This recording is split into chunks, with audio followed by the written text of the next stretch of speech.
Television की दुनिया है या डिजिटल, ये जन सामान्य के लिए ननको समझ पाए कि उसकी मन की बात हुई, रज्जाक समझ पाए कि उसके मन की बात हुई, तब तो आप जनता तक पहुंचेंगे। अदरवाइज पूरी रात बारिश हुई, बाल्टी उल्टी थी, पानी आया नहीं, सुबह रोना पीटना।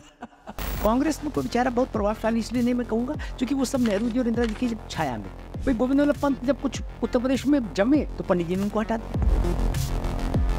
कांग्रेस ने उत्तर प्रदेश में अपने किसी मुख्यमंत्री को 5 साल पूरे नहीं करने दी। हाँ, किसी को नहीं करने दी। आपको याद होगा कल्याण सिंह के नेतृत्व में जीता भाजपा जी, और वो जीती थी तब जब सबका साथ सबका विकास नहीं चल रहा था। हाँ, बिल्कुल नहीं। वो कह रहे थे गर्व से कहो हम हिंदू, गर्व से कहो हिंदू। उस दौर में 222 सीट थी, छोटी जीत नहीं।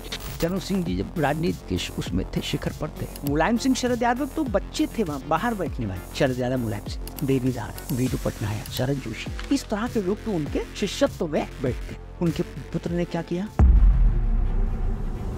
भारत में अगर आप मुझसे कहें सबसे सेंसिटिव मुद्दा कौन सा, तो मैं कहूँगा धर्म से भी कई गुना ज्यादा सेंसिटिव मुद्दा रिजर्वेशन, पॉलिटिकल। एक बार मुलायम सिंह जी ने मुझसे कहा, भाई अग्निहोत्री जी एक बात बताओ, हम बड़े नेता के कल्याण से। मैंने कहा भाई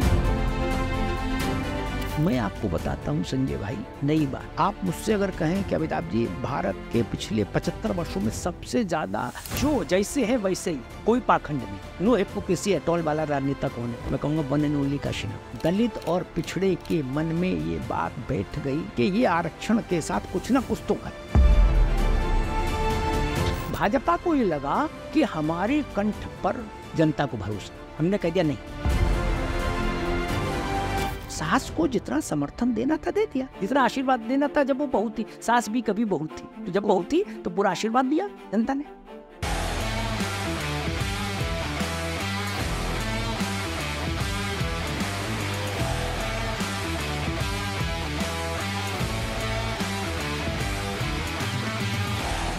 My honor to be here and thank you very much. Let me have the pleasure of shaking you by the hand as a Brit would say. नमस्ते। आज के दी जयपुर डायलॉग्स पॉडकास्ट पर आप सभी का स्वागत है और आज हम आपके सामने लाने जा रहे हैं एक अद्भुत व्यक्तित्व। जी हाँ, हमारे साथ हैं वरिष्ठ पत्रकार अमिताभ अग्निहोत्री जी। स्वागत है आपका। धन्यवाद, अमिताभ धन्यवाद जी। दीक्षित जी। तो अमिताभ जी को वैसे आप देखते होंगे, यदि आप टीवी 9 का उत्तर प्रदेश उत्तराखंड देखते हैं तो उसमें एक प्रोग्राम आता है अब उत्तर चाहिए जी। तो उस अब उत्तर चाहिए में यदि आप देखते हैं अमिताभ जी को तो आप उनकी चुटीली बातों से निश्चित रूप से प्रभावित रहे होंगे। तो अमिताभ जी, सबसे पहले तो मैं आपसे ये पूछना चाहता हूँ कि ये जो आपका जो चुटीला अंदाज है, जो आप बिल्कुल उसको जो है वो देसी व्यक्ति की भाषा में उसके मुहावरे में व्यक्त कर देते हैं, ये एक स्वतः स्फूर्त है या आपने कल्टीवेट किया है इसको?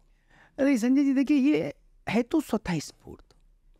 मतलब अगर मैं ये बात कहूँगा तो शायद कुछ लोग माने आत्मश्लाघा कर रहा है, लेकिन आज तक इतने बरस हो गए मुझे, मेरे ख्याल से तमाम मंचों पर ऐसे ही मैंने डिबेट होस्ट की है। 2012 से तो लगातार तो 12 साल तो हो ही गए बिना नागा। अलग अलग मंच अलग अलग रहे, कभी नेटवर्क 18 रहा, कभी कुछ रहा, कभी कुछ रहा, कभी यहाँ। लेकिन मैंने कभी कोई ऐसा नहीं हुआ कि मैं कोई कागज हाथ में लेके गया ना, कोई कागज, ना लैपटॉप, ना गूगल, नथिंग।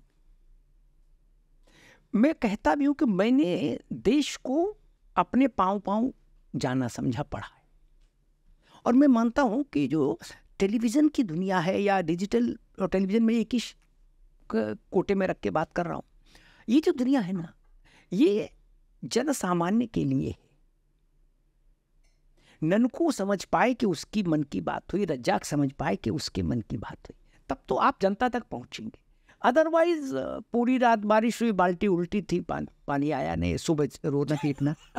बहुत सारे लोग कर रहे हैं स्वांतः सुखाए, लेकिन उसका इम्पैक्ट पब्लिक में नहीं। मैं तो अपना थर्मामीटर अपने पास लिए चलता हूं। अगर सामान्य जन मुझे देश के किसी भी कोने में, असम से गुजरात और इधर से तक एक ये कहता है कि जब आपको सुनता हूं ना तो हमें लगता हमारी बात हो रही है, हम जो कहना चाहते हो आप कहें, तो सामान्य जन की बात सामान्य जन की भाषा में। मुझे लगता है यही एक बेसिक सिद्धांत होना चाहिए जब आप पब्लिक ब्रॉडकास्टिंग में। मैं मानता हूं पत्रकार,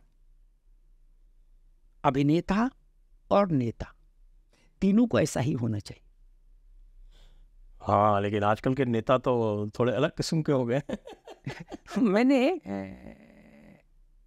एक बार अडवाणी जी के साथ गया नागरकोइल, भारत का आखिरी हिस्सा है, समुद्र है, तो कन्याकुमारी से जस्ट पहले जी। तो मैंने अडवाणी से, अब हम और वो दो ही लोग थे, तो समय था जहाज में, तो हमने उनसे कहा अडवाणी जी मैंने आज तक इतने वर्षों में कोई नेता अंग्रेजी में वोट मांगते नहीं देखा। क्या? नागरकोइल में भी नहीं देखा। आप क्या आप हिंदी में बोले, उसका तर्जुमा हुआ, और सरकार अंग्रेजी में चलती है। यही चीज मुझे मेरे अपने जीवन में मैंने ध्यान रखी। वो भाषा, वो बात, वो बिंब, वो प्रतीक, वो प्रतिमान, वो उपमाएं, वो मुहावरे, वो लोकोक्तियां जो भारत समझे, ये कुछ लोगों के लिए थोड़ी ना है, ये भारत के बहुसंख्यक लोगों के लिए हम बोल रहे हैं। तो मुझे लगता है कि सेमिनार वाली शैली नहीं चली, इसलिए पर मैंने कहा कि नहीं, वही बोलूंगा जो भारत के लोग बोलना चाहते, लेकिन उनको मंच नहीं मिलता। आप इस यूं कह लीजिए, जो मैं मानता हूं कि मैं सामान्य लोगों का कंठ हूं। जी हाँ, वो तो आपकी बातचीत में परिलक्षित होता ही रहता है। मैं ये भी पूछूंगा आपको, थोड़ा सा दर्शकों को आपकी जो पत्रकारिता की यात्रा है उसके बारे में भी बताएं। मैं संजय जी पहली बार जीवन में दिल्ली आया, उससे पहले मैंने नक्शे में भी दिल्ली नहीं देखा था।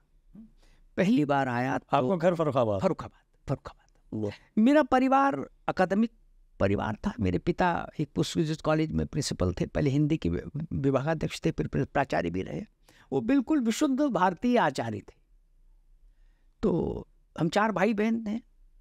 हमारे भाई ने यूपी को टॉप किया उस दौर में, जब 10 लाख से ज्यादा बच्चे बैठते थे उसमें। हमारी बहन ने उस दौर में इंटरमीडिएट में मेरिट पाई, फिर CPMT में गई। मैं पढ़ने में 75% वाला था, 90% वाला नहीं था, 75 वाला था। तो कॉमर्स से मैंने कॉमर्स ऑप्ट की और MCOM कर लिया। PhD के लिए एनरोलमेंट हो गया, टॉपिक अप्रूव हो गया। अब माँ चाहती थी कि MBA CA टाइप का कुछ किया जाए, तो थोड़ा एक वाइट कॉलर जॉब है थोड़ा, और फिर ये भी है परिवार में सब लोग अच्छे हैं, तो आपको भी। मुझे लगा कि ये तो सर्टिफाइड मुनीमी हो जाएगी मेरे जीवन में। अब प्रश्न ये कि फिर आपने MCOM किया क्यों? खैर, कुछ ईश्वर की इच्छा रही होगी। IIMC का एक विज्ञापन निकला, Indian institute of mass communication. उस वक्त ये दिल्ली में केवल एकमात्र था देश में। अब तो कई ब्रांचेज इसकी खुल गई, उड़ीसा में और एक साउथ में भी, बट तब एक ही था।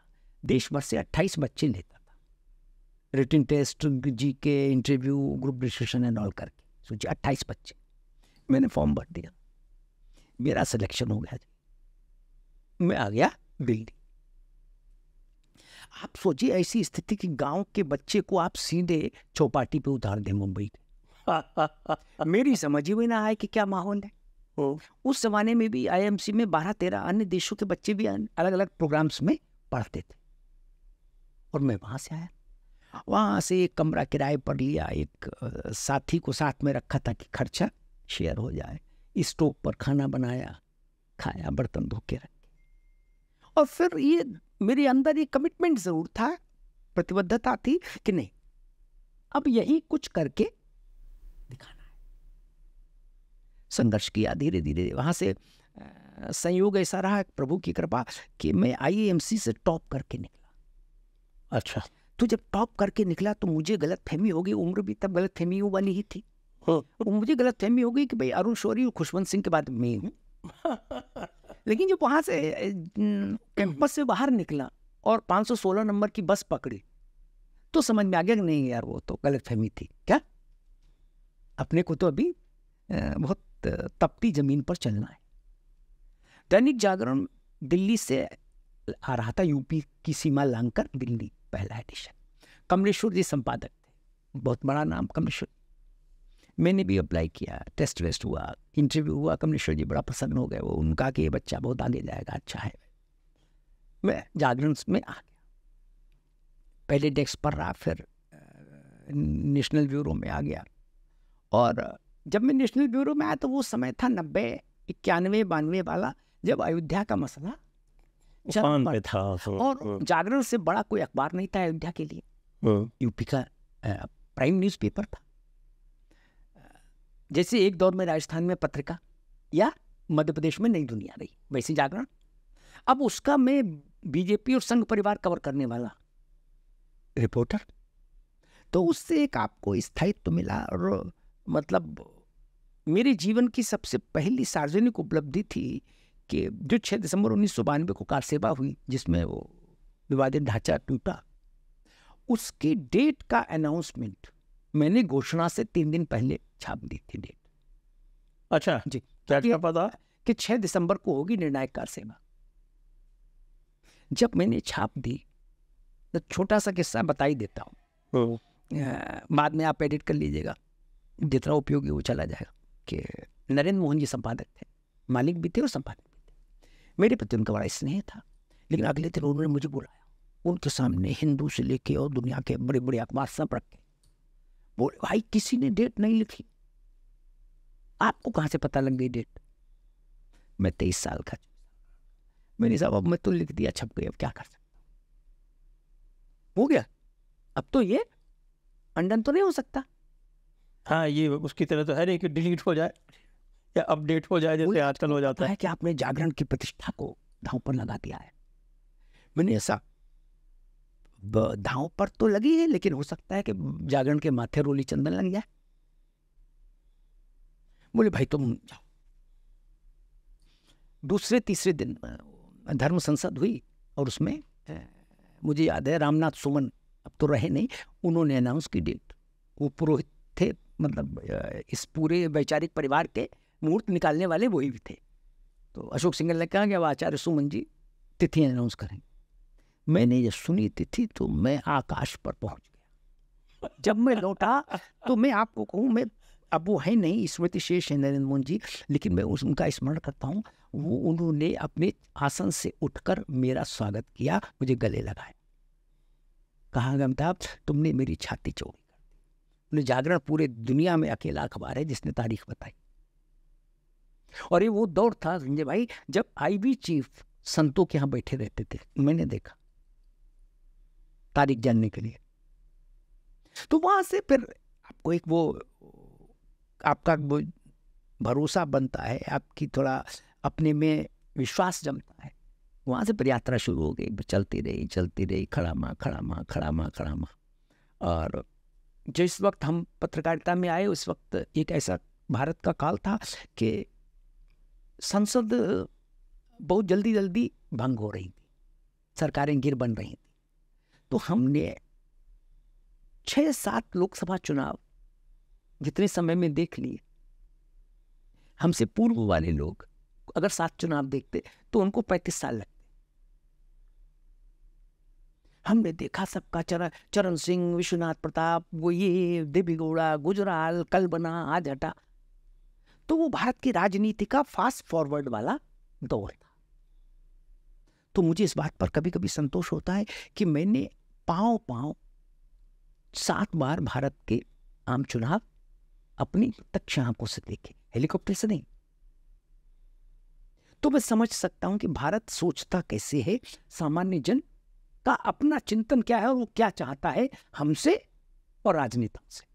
जी, ये जो चुनाव आपने कवर किए, तो क्या इस चुनावों में आपने जनता का मूड भांप लिया था? जैसे आपने 1992 की देखी और 1992 के तुरंत बाद जब उत्तर प्रदेश में चुनाव हुए तो पता चला कि कल्याण सिंह जी जो थे वो 225 से घट के 176 पे आ गए जी। और उसी समय में मायावती का उफान हुआ जी। तो आपने तो मायावती जी को भी कवर किया है काफ़ी, खूब और मुलायम सिंह को भी खूब कवर किया है अच्छे से। तो इनकी राजनीति जो थी वो किस प्रकार की थी? और इसके तुलना में भारतीय जनता पार्टी की उस समय की जो राजनीतिक परिस्थितियां बनी जी, और उनसे फिर बाद में देश की दिशा का निर्धारण हुआ, उसको आप आज यदि विवेचना करें तो कैसे करेंगे? देखिए मैं अगर उत्तर प्रदेश के पिछले 70 वर्षों के 75 वर्षों के राजनीतिक पटल पर जब से देश आज़ाद हुआ हम देखें तो कुछ जो सबसे प्रभावशाली चेहरे रहे, कांग्रेस में कोई बेचारा बहुत प्रभावशाली इसलिए नहीं मैं कहूँगा क्योंकि वो सब नेहरू जी और इंदिरा जी की छाया में थे। भाई गोविंद वल्लभ पंत जब कुछ उत्तर प्रदेश में जमे तो पंडित जी ने उनको हटा दिया। आपको ये मतलब मैं पुनर्स्मरण करा दूं कि कांग्रेस ने उत्तर प्रदेश में अपने किसी मुख्यमंत्री को 5 साल पूरे नहीं करने दिए। हाँ, किसी को नहीं करने दिया, ना गोविंद वल्लभ पंत को, ना संपूर्णानंद को, गोविंद वल्लभ से लेकर नारायण दत्त तक, फर्स्ट टू लास्ट कभी नहीं। हम बात शुरू करते हैं मुलायम सिंह, कल्याण सिंह, काशीराम। मैं मानता हूं कि उत्तर प्रदेश में जनसंघ से लेकर आज तक की भाजपा की पूरी यात्रा या भाजपा परिवार की पूरी यात्रा, उसमें जनसंघ भी आ जाता है, में 2 ही चेहरे हैं जो जिनके पास वोट और जिनका अपना व्यक्तिगत करिश्मा। पार्टी का जनाधार एक अलग विषय, लेकिन वो पार्टी के जनाधार को एड ऑन कर किया जिन्होंने, एक कल्याण सिंह और दूसरा अभी योगी आदित्यनाथ। बाकी सब लोग वो लोग रहे जो बीजेपी में है इसलिए महत्वपूर्ण, पद पर है तो महत्वपूर्ण। आपको याद होगा कि 222 सीटें कल्याण सिंह के नेतृत्व में जीता भाजपा जी जी, और वो जीती थी तब जब सबका साथ सबका विकास नहीं चल रहा था। हाँ बिल्कुल नहीं, वो कह रहे थे गर्व से कहो हम हिंदू हैं, गर्व से कहो हम हिंदू। उस दौर में 222 सीट जीती, छोटी जीत नहीं थी, इसलिए मैंने कल्याण सिंह को उल्लेख किया। कल्याण सिंह इसलिए महत्वपूर्ण है भारत की राजनीतिक उसमें भाजपा के संदर्भ में, उन्होंने भाजपा के लिए पिछड़ों के दरवाजे खोले। पिछड़ों के एम्पावरमेंट का सबसे बड़ा चेहरा कल्याण सिंह है भाजपा में। उसी एम्पावरमेंट का नतीजा है कि नरेंद्र मोदी जी जैसे लोग आज प्रधानमंत्री हैं। मुझे याद है प्रमोद महाजन ने एक बार मुझसे कहा कि अमिताभ जी, कल्याण सिंह 5 क्वालिटीज को एक साथ रिफ्लेक्ट करते हैं, सिंबलाइज करते हैं। बोले वो आदमी में 3 हो जाए तो ही बहुत हो जाता। फिर उन्होंने बताया पिछड़ों का, किसानों का, राम मंदिर, हिंदुत्व, सख्त प्रशासन। क्या बोले ऐसा आदमी कहाँ मिले वो। फिर दूसरा विषय आता है मुलायम सिंह। मुलायम सिंह को मैं इसलिए एडमायर करूंगा क्योंकि मुलायम सिंह में संघर्ष करने का जज्बा बहुत विकट था, जिजीविषा बहुत बड़ी थी उनके पास। उनको किससे लड़ना पड़ा? अपने पॉलिटिकल मेंटोर चरण सिंह के बेटे अजीत सिंह से, और उसको पटकनी देके मुलायम सिंह ने अपना रास्ता बनाया। मुलायम सिंह ने उत्तर प्रदेश में उन जातियों को, पिछड़ों की उन जातियों को जो थाने में जाए तो अपमानित होकर लौटे, उनको उन्होंने वो बना दिया कि भाई वो फोन करें तो थानेदार का सब बताओ, यादव जी आदेश करो। सिंगल लाइन, 1 लाइन अगर मैं कहूँ तो मुलायम सिंह का ये कंट्रीब्यूशन था। ये ताकत ऐसी थी जिसने मुलायम सिंह को 50 साल यूपी और देश की राजनीति में प्रासंगिक बनाए रखा। 50 ईयर्स कल्याण सिंह एंड मुलायम सिंह बहुत। और मायावती का मुझे लगता है, देखिए मेरी व्यक्तिगत में दोनों, काशीराम जी और मायावती दोनों को मैंने एक पत्रकार के नाते बहुत ज़्यादा, बहुत करीब से कवर किया। सामान्यतः शायद इतने करीब से काशीराम जी के पास पत्रकार नहीं पहुंचे। मैं कहूँगा जो कुछ है मायावती जी का वो काशीराम का दिया हुआ है, और मायावती जी काशीराम के दिए हुए को भी संभाल कर नहीं रख पाई। जैसे चरण सिंह के दिए हुए को अजीत सिंह नहीं संभाल के रख पाए। घटते गए घटते गए घटते गए घटते गए, कमीज से रुमाल हो गए। नहीं, कमीज से रुमाल हो गए। कोई मायावती, आप सोचिए 6 में काशीराम गुजरे हैं और 7 में पहली और आखिरी बार सरकार बनी अपने बहुमत के। वो काशीराम की देन थी, भाई सारा मैनेजमेंट करके तो गुजरे थे। तो मायावती जी के हाथ में जब से फुल फ्लेजेड कमान आई तब से बसपा का ग्राफ गिरा ही है। और आज स्थिति कि लोकसभा में 0, विधान परिषद में 0, विधानसभा में 1, हो गई सत्यनारायण की कथा पूरी राज्यसभा में सुन। सियावर रामचंद्र की जय। तो मैं मानता हूं कि पुत्र के लिए पिता या गुरु अपने शिष्य के लिए एक स्टार्टिंग पॉइंट बना के दे सकता है। चरण सिंह से बड़ा उदाहरण कोई नहीं हो सकता। आपको स्मरण होगा उस के चरण सिंह जी जब राजनीति के उसमें थे, शिखर पर थे, तो वो भारत के 8 कम से कम 8 राज्य, बल्कि मैं तो कहता हूँ 10, लेकिन कंजर्वेटिव के कहूँ तो भी 8 राज्यों के सबसे बड़े नेता थे, किसानों के, पिछड़ों के। उनके यहाँ दरबारी कौन थे? मुलायम सिंह शरद यादव तो बच्चे थे वहां बाहर बैठने वाले। शरद यादव मुलायम सिंह से, देवीलाल, बीजू पटनायक, नवीन पटनायक के पिताजी, शरद जोशी, इस तरह के लोग तो उनके शिष्यत्व में बैठते। उनके पुत्र ने क्या किया? घटते घटते घटते घटते अंत में अपनी लोकसभा की सीट मुजफ्फरनगर से भी हार वो गए। भी चली गई, बोले चलो। हम मुजफ्फरनगर बागपत दोनों हार गए। तो इसलिए मुझे लगता है कि उत्तर प्रदेश में पिछले 50 वर्षों में हम 3 ही चेहरों को देखकर चलते हैं, कल्याण सिंह, मुलायम सिंह और काशीराम, जिन्होंने राजनीति को बदला। और एक रोचक किस्सा याद आ गया। एक बार मुलायम सिंह जी ने मुझसे कहा कि भाई अग्निहोत्री जी, वैसे बोलते थे, भाई अग्निहोत्री जी एक बात बताओ। उनकी भाषा में, वो दिल्ली रहे, कहीं रहे, विदेश भी गए, तो उनकी भाषा में अपने अंचल की वो थी एक बानगी रहते थे, इटावा वाली। तो उनका अग्निहोत्री जी एक बात बताओ, हम बड़े नेता के कल्याण सिंह।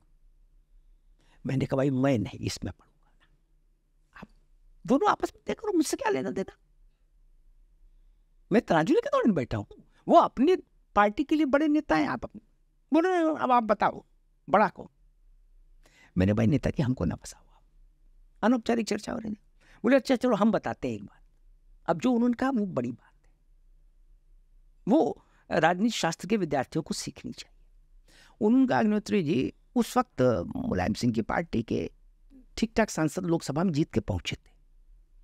तो उन्होंने कहा कि हमारे फोटो पे इतने सांसद जीत गए, इतने सांसद जीत गए हमारे फोटो पे अग्निहोत्री जी। क्या? अब बोले कल्याण सिंह के साथ अटल बिहारी वाजपेयी, अडवाणी, आरएसएस, विश्व हिंदू परिषद, साधु संत, बाबा, सन्यासी सब लगे हैं ना, तब इतने जीत रहे, तो बड़ा कौन हुआ? यहां से बात शुरू होती है। कल मुलायम सिंह यादव ने सिंगल हैंडेडली, काशीराम और मुलायम सिंह, इन्होंने, इनके पास कोई कैरी फॉरवर्ड होके बैलेंस नहीं आया था अकाउंट में, इन्होंने अकाउंट ही 0 बैलेंस से खोला था राजनीति में। मुझे याद है साइकिल पर मुलायम सिंह करहल से, वहां सफाई से करहल जाते थे जैन इंटर कॉलेज में पढ़ाने, वहां से चार्टर्ड प्लेन तक का सफर तय किया।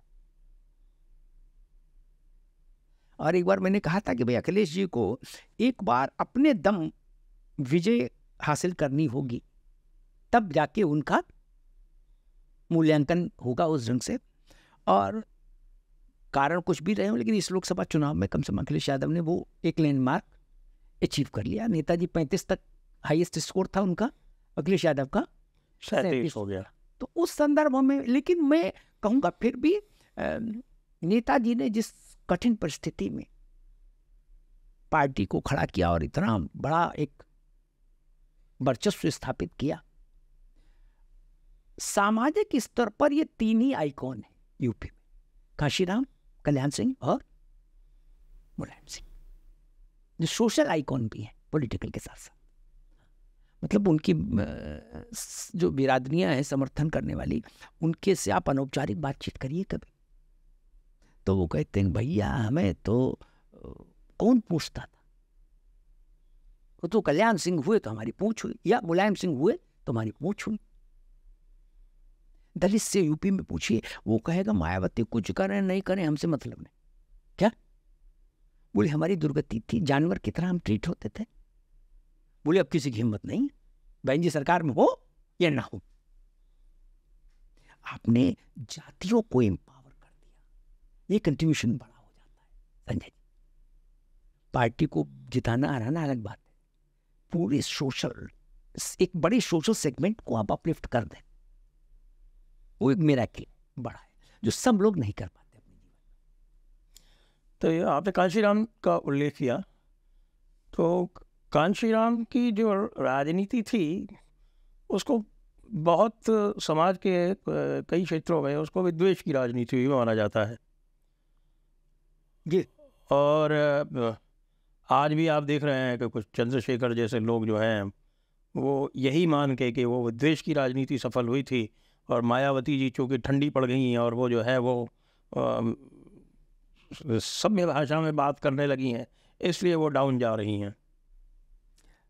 देखिए जी, मुझे लगता है कांशीराम बाहर से रखते थे विद्वेष की राजनीति, अंदर से विद्वेष की भी नहीं करते थे। उनकी राजनीति ही बिल्कुल अलग थी। इसे मैं देखता था तो मैं कहता था, ये आप भी गजब करते हो, हैं? ये आज इससे अलायंस, कल उससे अलायंस। तो कहते थे कि अग्निहोत्री जी, मैं तब तक ये खेल खेलता रहूंगा।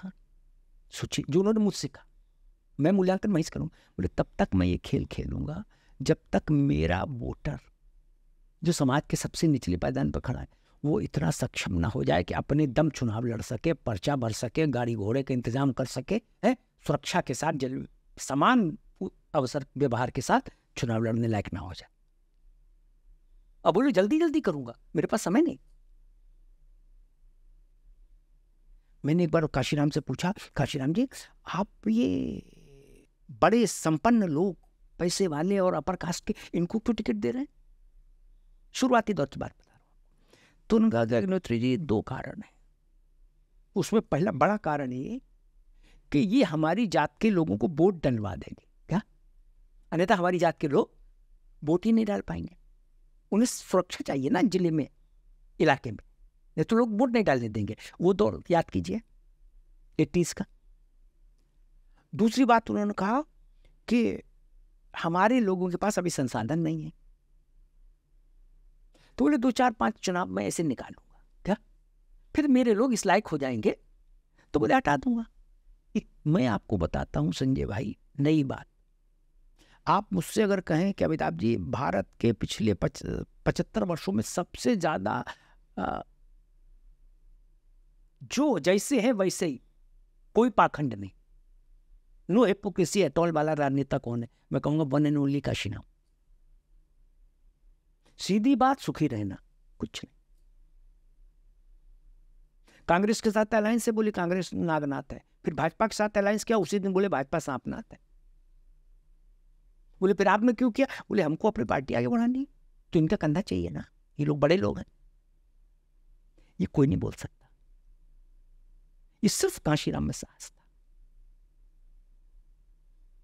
और कुछ उनके जो वाणी में तलखी की बात आप कहोगे, वो तलखी हम अम्बेडकर जी में भी सुनते थे। उस वर्ग की जो हजारों साल की वो रही है ना, उसके साथ जो मेरे मुझे लगता है ये उसका वो एक असर है, जो पीड़ा उनके मन में गहरे तक महबस्त हुई।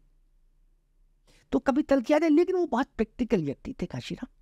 वो सिर्फ ये कहते थे कि भाई हमारा आदमी जब वोट ही नहीं डाल सकता और आप कह रहे हो उसको चुनाव लड़ा दो, तो ले मारा जाएगा वो। तो वहां बोले आप मुझसे कह रहे हो मैं बांधा में चुनाव लड़ा दूं क्या, तो मार के खाई में नहीं फेंक देंगे लोग। चुनाव लड़ाने लायक होने में उसको बोले 3 4 चुनाव लगेंगे। और एक बार उन्होंने, करते सब हैं लेकिन मानता कोई नहीं, कांशीराम में थोड़ा ये ज्यादा साहस था। एक बार उन्होंने कहा कि अग्निहोत्री मैं हराने के लिए अभी पार्टी को मजबूत कर रहा हूं कि दूसरों को हराओ, अभी हमको जीतना नहीं। उन्हें जीतने में ज्यादा ऊर्जा लगती, ये उनकी जो एक वो थी। और मतलब एक बार मैं कांशीराम जी के साथ गया, मेरा ठीक रही है सभा में, जो अभी जामा मस्जिद के इमाम हैं, इनके अब्बा जो इमाम थे उनके, वो भी थे साथ।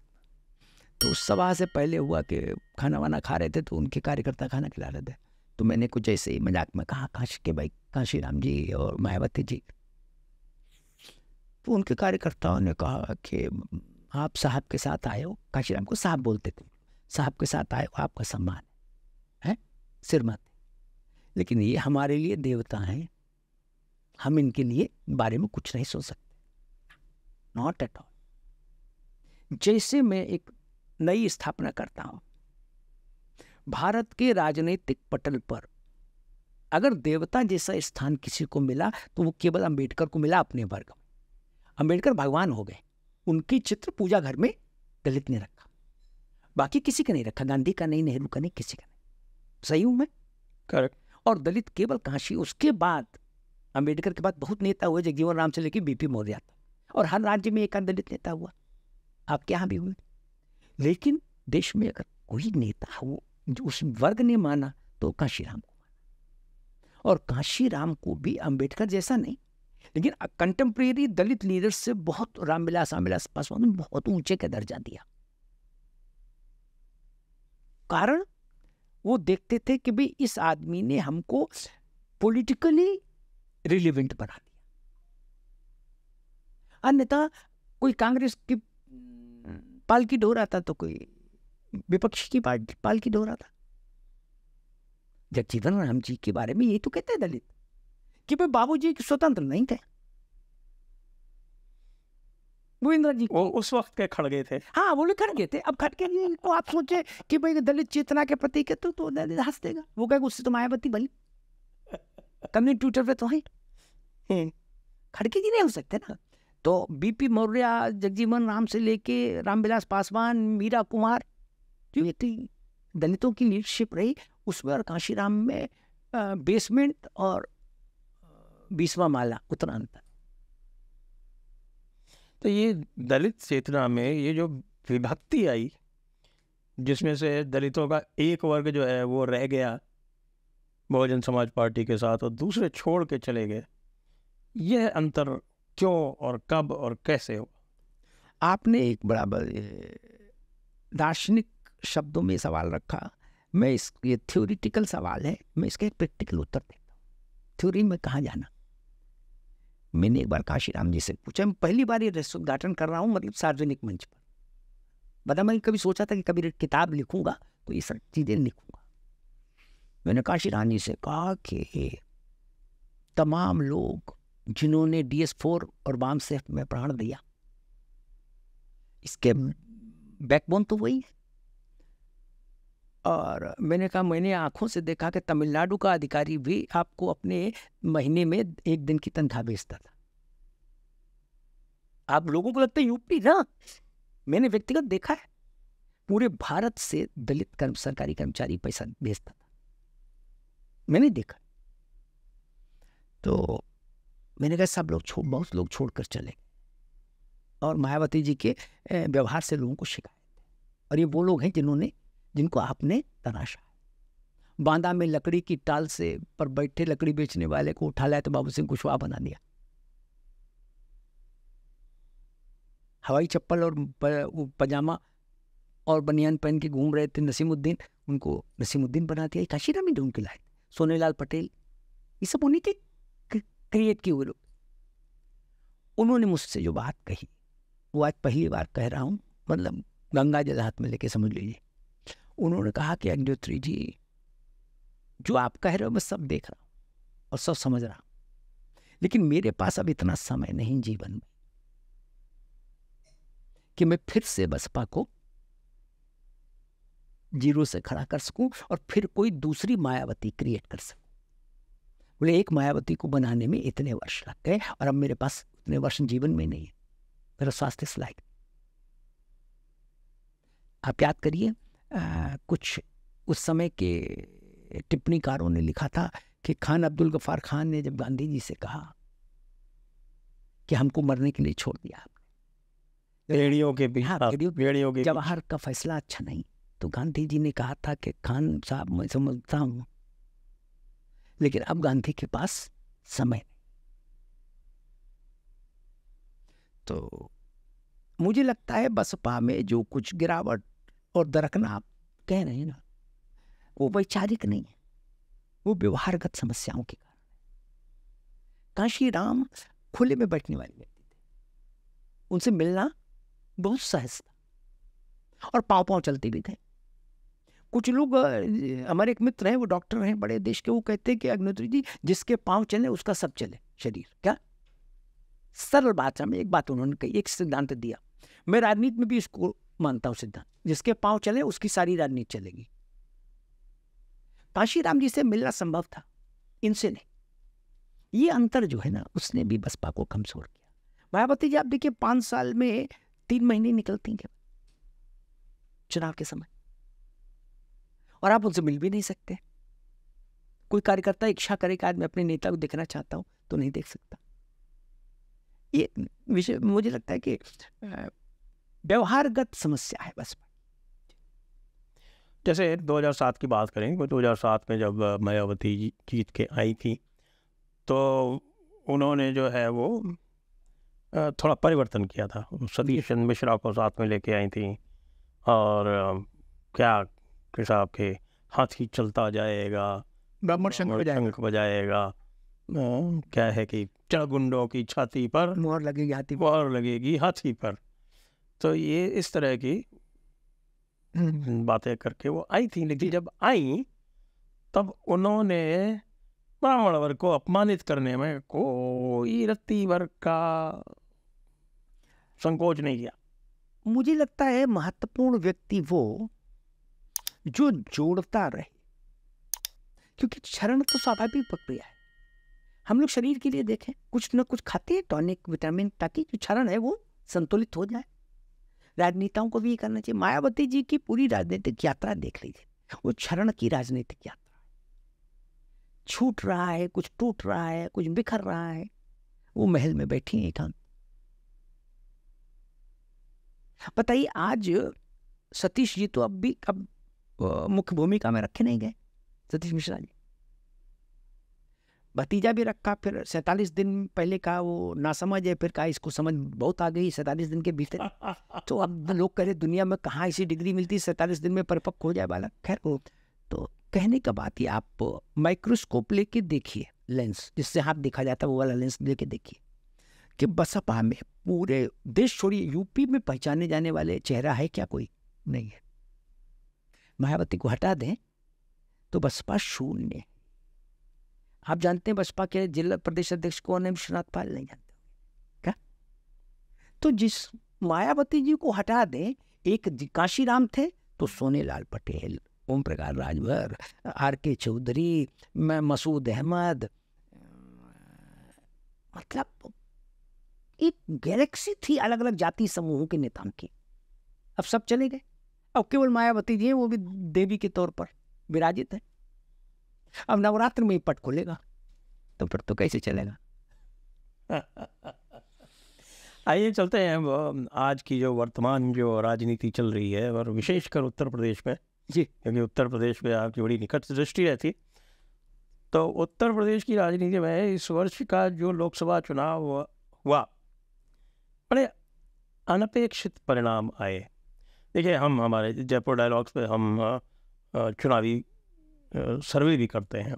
चुनावी सर्वे में हमारी अच्छी खासी 80-85% हमारी एक्यूरेसी रही है। यहाँ तक कि 2017 और 2022 के जो उत्तर प्रदेश के चुनाव थे वो भी हमने एक्यूरेटली प्रिडिक्ट किए। जबकि मैं आपको बता सकता हूँ, नाम नहीं लूँगा, 2017 में जो बाद में उत्तर प्रदेश सरकार में अत्यंत महत्वपूर्ण पद पे, मतलब ये समझ लीजिए नंबर 2 की हैसियत में थे, उनसे संपर्क में था लगातार।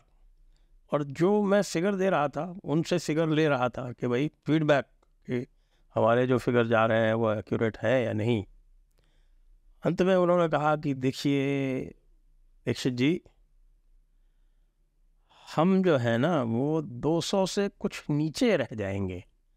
और आप गलत कह रहे हैं, आप 260-70 के ऊपर तो जाएंगे ही जाएंगे। ठीक बात।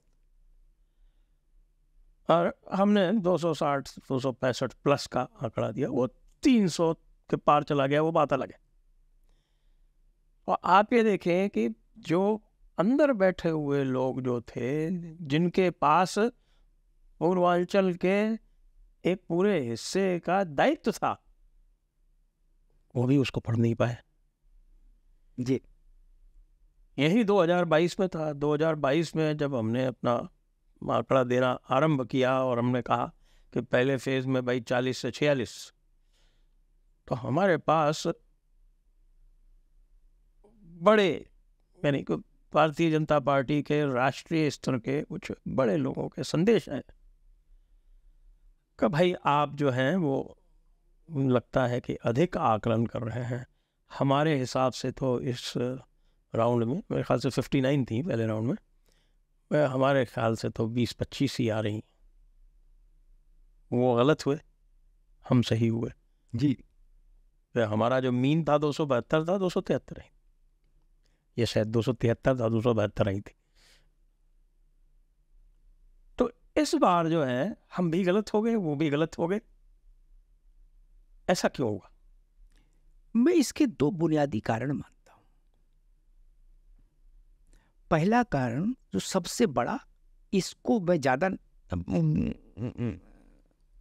वजनदार मानता हूं। दूसरा कारण जो होगा उससे थोड़ा सा कम वजनदार होगा। पहला कारण, प्राथमिक कारण, 2022 को अगर हम बेस माने, इस ढंग से लोगों ने समीक्षा कम की, तो उत्तर प्रदेश में 2022 के विधानसभा, वही लेटेस्ट चुनाव है इससे पहले का, 2022 के विधानसभा के चुनाव में भाजपा को जितने दलितों ने वोट दिया 2024 के लोकसभा चुनाव में, उसमें से 12% ने कम दिया। दलित का 12% वोट, जो आपका वोट था दलित, उसका 12% कम हो जाना बड़ी घटना, नींव हिला देता है। दीक्षित जी, आप तो सेफोलॉजिस्ट हैं, जानते हैं। फिर तो कुछ बचता नहीं, बाढ़ आ गई, गया पानी में, ढोर भी गया और डंगर भी गया।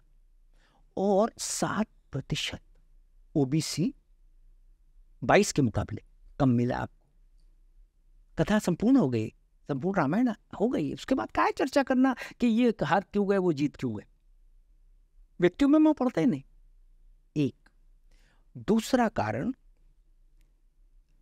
अच्छा ये हुआ क्यों, उसका एक ही कारण, दलित और पिछड़े के मन में ये बात बैठ गई कि ये आरक्षण के साथ कुछ ना कुछ तो करेंगे, और ये उसका काउंटर नहीं कर पाए। 400 पार का ये इफेक्ट आया। लोगों को लगा हाँ ये भैया ये बात तो अखिलेश ठीक कह रहे रावत, काहे 400 पार है? बोले भैया बात तो ठीक है, 272 हुए, मजा पूरा है, तो ससुर 400 खाए मांग रहे। ये जो बात एटा फरुखाबाद में हुई है, गाजीपुर से और गाजियाबाद तक, उस भाजपा को ये लगा कि हमारे कंठ पर जनता को भरोसा है। हमने कह दिया नहीं।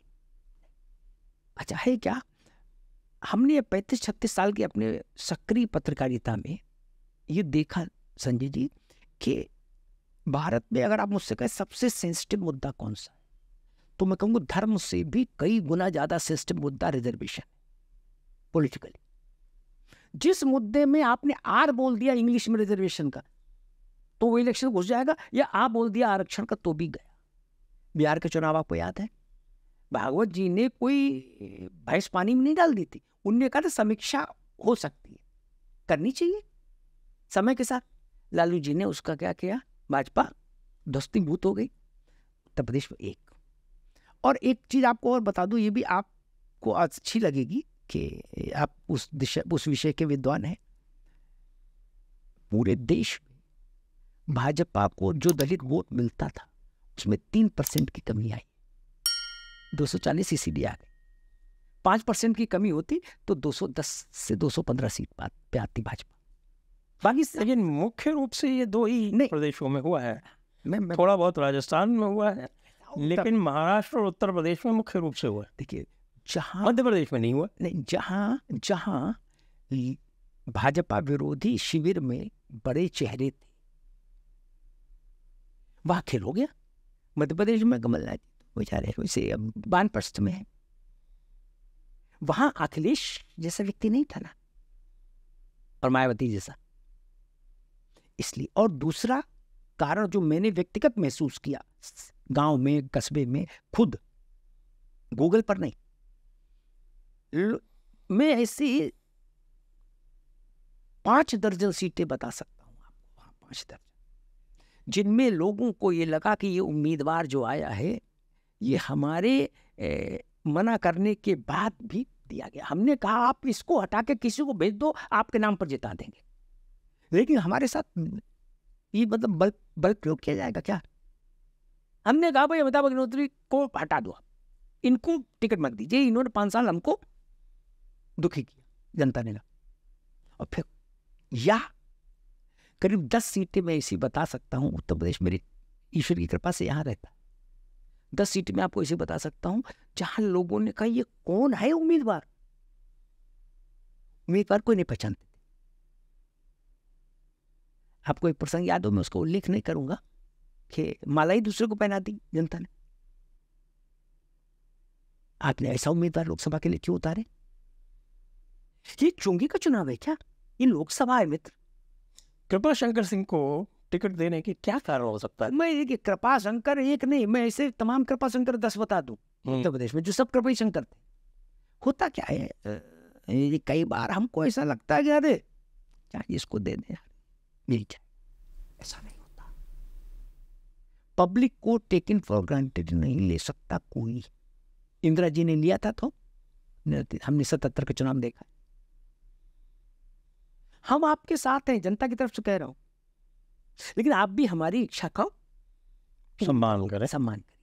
जनता ने क्या कहा कि आप रामलाल को 3 बार रह लिया सांसद, कितना देगा, हटा दो, श्यामलाल को दे दो, मोतीलाल को दे दो, हीरालाल को दे दो, 5 लाख से जिता के भेजेंगे। भाजपा केवल 33 सीट पर नहीं आई, भारतीय जनता पार्टी जहां जीती भी है वहां बहुत अल्प बढ़त से जीत पाई। ये खतरा ये नहीं कि एक वो है लोग कहानी कि भाई एक व्यक्ति की माँ गुजर गई, वो 120 साल की थी, अब वो रोवा लगा। अब दीक्षित जी गए, दीक्षित जी ने कहा क्यों रो रहा है, 120 साल की अम्मा थी, अम्मा तो मोक्ष हो गया, मुक्ति हो गई, लट्टू बाट। अरे बोले दीक्षित जी अम्मा के लिए कौन बेवकूफ रो रहा है, अम्मा को तो जाना ही था, ओवर रुक गई, नहीं तो जाना तो जल्दी था। हम तो इसलिए रो रहे कि मौत ने दरवाजा देख लिया, कल को जवान को लेने आएगी तब। जो लोग 20,000 25,000 से लोकसभा जीते हैं उनको टेक्निकली जीत एक वोट से भी जीती जाते हैं, लेकिन खतरे की घंटी बज गई। 22 लाख की कंस्टिट्यूंसी और 20,000 से जीते हैं। असौदन दीक्षित 1% जरा सा हवा ने स्विंग किया तो जय श्री राम हो जाएगा। अगर अयोध्या में भारतीय जनता पार्टी लल्लू सिंह को रिप्लेस कर, मैं एक ही व्यक्ति को नाम लेके बोलूंगा, बाकी फिर नाम में नहीं जाऊंगा, अगर लल्लू सिंह को रिप्लेस कर देती, मेरी समझ कहती बीजेपी 3 लाख वोट से अयोध्या जीतती, फैजाबाद सीट जीतती। वहां के लोगों ने कहा मैं लल्लू सिंह को स्वीकार नहीं कर सकता, क्योंकि बहुत वहां काम काज हुआ, लोकल सांसद की भूमिका रहती है, उसमें बहुत नीचे स्तर तक नाराजगियां थी। लोगों ने कहा ठीक है हम आपके विरुद्ध नहीं है, लेकिन आपके पक्ष में नहीं जाएंगे, तो घर बैठ गए। और ये बात आप तक भी पहुंची होगी कि जो लोग भाजपा के लिए वायुमंडल बनाने निर्माण करते थे, वो लोग इस बार घर बैठ गए। भाजपा के खिलाफ भी नहीं निकले, लेकिन भाजपा के लिए वोट डलवाने नहीं निकले। नड्डा जी ने बोल दिया कि साहब ये आरएसएस की हमें आवश्यकता नहीं है। भाई मेरी समझ ये कहती है कि पिछले आधी सदी में 35 साल तो हम लोग हम ही देख रहे पत्रकारिता करते हुए, उससे पहले पढ़ते पढ़ाते भी देखी चीजों को, किसी ने ऐसा अद्भुत बयान नहीं दिया चुनाव के दौरान। मतलब नड्डा जी को प्रणाम किया जाए उनकी उसको मेधा को कि ऐसा वक्त है, और वो भी एक चुनाव हो रहा है। इस बात से कौन इनकार कर सकता है कि भाजपा का स्नायु तंत्र संघ ही है। जो लोग विशेषकर उत्तर प्रदेश को देश में, मैं कहूँगा जो दक्षिण में सफलता मिली है वो भाजपा की सफलता नहीं है। वहां कुर्बानी तो संघ के लोग केरल में दशकों से दे रहे हैं। कमल खिलेगा तो कमल ही, लेकिन उसके पीछे मेहनत संघ की। और ये बात कहने की कहाँ होती है कि हमको उनकी जरूरत नहीं। कोई कहता है ऐसा? लोग जीवन में देखिए नहीं कहते ना, हम किसी व्यक्ति को बहुत महत्वपूर्ण नहीं भी मानते तो भी बोलेंगे तो नहीं कि भाई हमको तुम्हारे, चुप रह जाएंगे। चुप रहेंगे। इतना ही उत्तर बहुत होता है कि संघ, हाँ हमारा वैचारिक है, हम लोग वैचारिक तौर पर एक हैं, बात खत्म हो जाती। और जब आपने ये कहा, ऐसा ही एक विचलन आया था बाला साहब देवरस के समय, जब संघ ने कहा कि नहीं आपको गुमान है कि आप ही हैं तो हम अलग हो जाते हैं। एक दौर आया था, वो मैचलाइज नहीं हुआ बट एक दौर, ये 84 की बात है।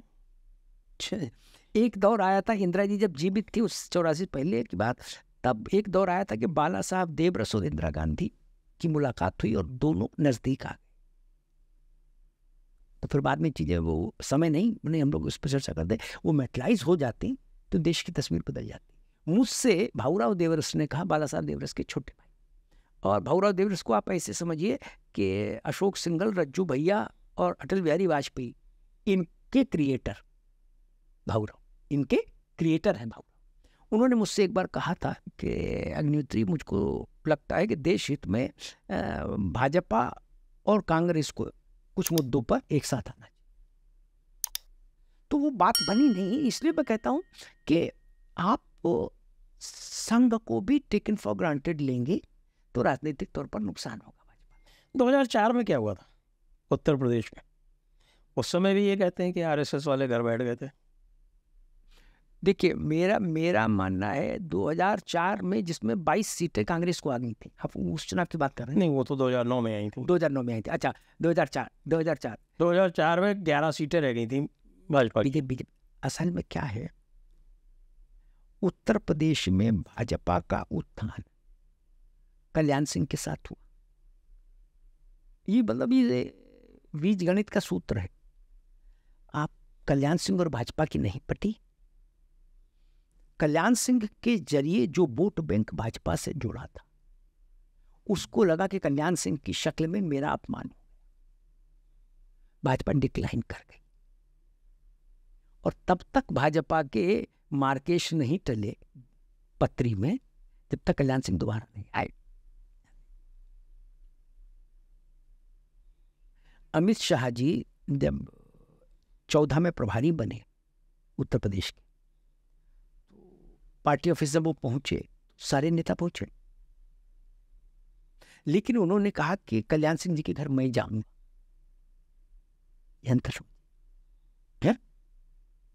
एक रैली हुई 14 में जिसमें पूरे प्रदेश के लीडर्स को बैठा गया, पिछले 50 साल में जो भी लोग नेता थे सब मंच पर, कल्याण सिंह भी थे, मोदी ने सबका नाम लिया, राजनाथ जी, फलाना जी, फलाने, सब जितने सूरप्रताप शाही, विनय कटियार, उमा भारती,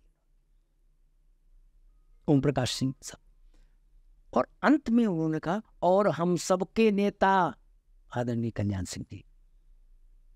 तब भाजपा। मैं फिर कहता हूं, पिछड़ों के एक्टिव समर्थन के बिना भारतीय जनता पार्टी चुनाव में लड़खड़ा जाएगी। और जब जब ऐसा हुआ कि एक्टिव समर्थन नहीं रहा, कल्याण सिंह हटे तो पिछड़े हटे आपसे, कल्याण सिंह आए तो फिर पूरे नहीं आए लेकिन कुछ आ गए, तो आपको ब्रीदिंग स्पेस मिल गया। तो देख, आज भी भाजपा जो हारी है उत्तर प्रदेश में या देश में भी 240 पद जो आज खड़े हुए, उसका एक सबसे बड़ा कारण दलित और पिछड़े। एक इसमें और चीज बताता हूं कि यूपी में जो पिछड़े, माफ कीजिए, दलित हैं, उसमें लगभग आधी आबादी जाटवों की है, दलितों। इसका मतलब दलितों को या जाट डोमिनेट करते, जो जाति मायावती। अब नॉन जाटव दलित इस कैटेगरी में, आपको पता है इस बार नॉन जाटव दलित ने 54% सपा को वोट किया। सपा के इतिहास में इतना वोट मुलायम सिंह जी के जन्म काल भाजपा से हट के उधर चला गया, उसने पासा ही पलट दिया, अनुलोम को विलोम कर दिया और विलोम को अनुलोम कर दिया। जैसे एक कुछ जातियां जैसे जो परंपरागत रूप से भारतीय जनता पार्टी के साथ दशकों से हैं, जैसे पासी, वो भी इस बार पलटी है। देखिए है क्या, पिछड़ा और दलित, वैसे तो कोई ऐसा मुद्दा नहीं जो उनको एक मंच पर ला सके। सबकी जाति स्वाभिमान अलग अलग है, जाति प्रतीक भी अलग अलग है। बिजली पासी धानुक के आइडियल नहीं है क्या? नायक अलग अलग है, सब एक ही मुद्दा है जो उनको एक मंच पर ले आता है, one and only issue, that is reservation. तो ये दुष्प्रचार हुआ, ऐसा कहीं भी था नहीं, कभी भाजपा ने किसी ने कहा भी नहीं, कुछ कहा नहीं, ये झूठ बोला गया और इस झूठ का काट उत्तर प्रदेश में नहीं हो पाया। देखिए संजय जी, मध्य प्रदेश में हो गया। मैंने अपने शोज में बीजेपी ने जब ये कहा, जब ये बिहार में भी नहीं हो पाया। जब बीजेपी ने मेरे शोज में ये कहा कि ये दुष्प्रचार था, तो मैंने कहा आप क्या लूडो खेल रहे थे? आप इसके काट क्यों नहीं किए? या अगर आप कह रहे हो मैंने काट की तो और खतरनाक है, इसका मतलब आपके पर बात में भरोसा नहीं किया जनता ने, यही तो अर्थ है। या तो आपने काट नहीं किया या आपके कहे पे भरोसा नहीं किया। और एक बात और, मैं लोक जीवन को बहुत यहीं पर मुझे लगता है, एक मिनट टोकूंगा आपको यहाँ जी, यहीं पर मुझे लगता है कि आरएसएस का निष्क्रिय हो जाना इनके लिए समस्या हो गया, क्योंकि ये जो आरएसएस का स्वयंसेवक है, कुछ और करे ना करे, उसके बारे में लोगों की धारणा अच्छी है कि भाई ये आदमी सच बोलता है, ये आदमी जो बात कहेगा वो सही कहेगा। और आरएसएस के स्वयंसेवकों के माध्यम से यदि यह बात काटी जाती तो निश्चित रूप से उसका प्रभाव होता। देखिए, मैं इसको एक ऐसे रूपक से इसको कहना चाहूँगा, मंच के भाषण बहुत तेज बारिश जैसे, उसमें धरती में बहुत कम जाता है, नाले में बह जाता पानी।